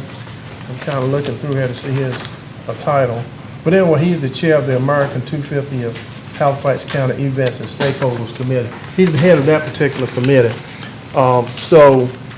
It's going to be a lot of activities going on that day. I know they're going to have an event that morning at 10 o'clock, 10:30. Ms. Denton and I normally attend over here. We participate in presenting the resolution. I think even before that, maybe the week, that Wednesday night, they're going to have something down at the church in Halifax, which I may attend that. But anyway, on that Friday, it's going to be very busy. That afternoon, they're supposed to have a program, I think, sponsored by, and I may be wrong, y'all, but I think it's sponsored by the Halifax Historical Association. That's going to have a big kickoff that afternoon at about 2 o'clock. The governor or representative from his office is supposed to be here. And anyway, it's just going to be a list of folks, coming to that event. And, I know he's been invited, but I don't think at this time he will be coming. I think there's going to be, he's going to show him, probably going to send a representative. He'll send somebody. Yeah. So anyway, it's a big day. It's loaded with a lot of things. But what this board needs to remember most, I would say, is just to make sure we're at that theater that night at around 6:30 or so. Because anyway, It's been a box reserved specifically for us. Now, Ms. Davis, did I answer? Okay. And also too, not just us, but the county manager, deputy county manager, attorney, and Ms. Scott, the leadership can be a part of that as well. Okay, anything else? All right. At this time, I'll need a motion to go into closed session, which is North Carolina General Statute 143-318.11 for the approval of the closed session minutes. Also, ED, Ms. Scott? Yes, sir. I have a brief item I need to discuss with you. Okay, and legal?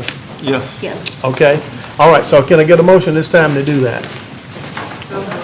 All right, motion made by Commissioner Johnson, second by Commissioner Davis. Any further discussion? All those in favor say aye.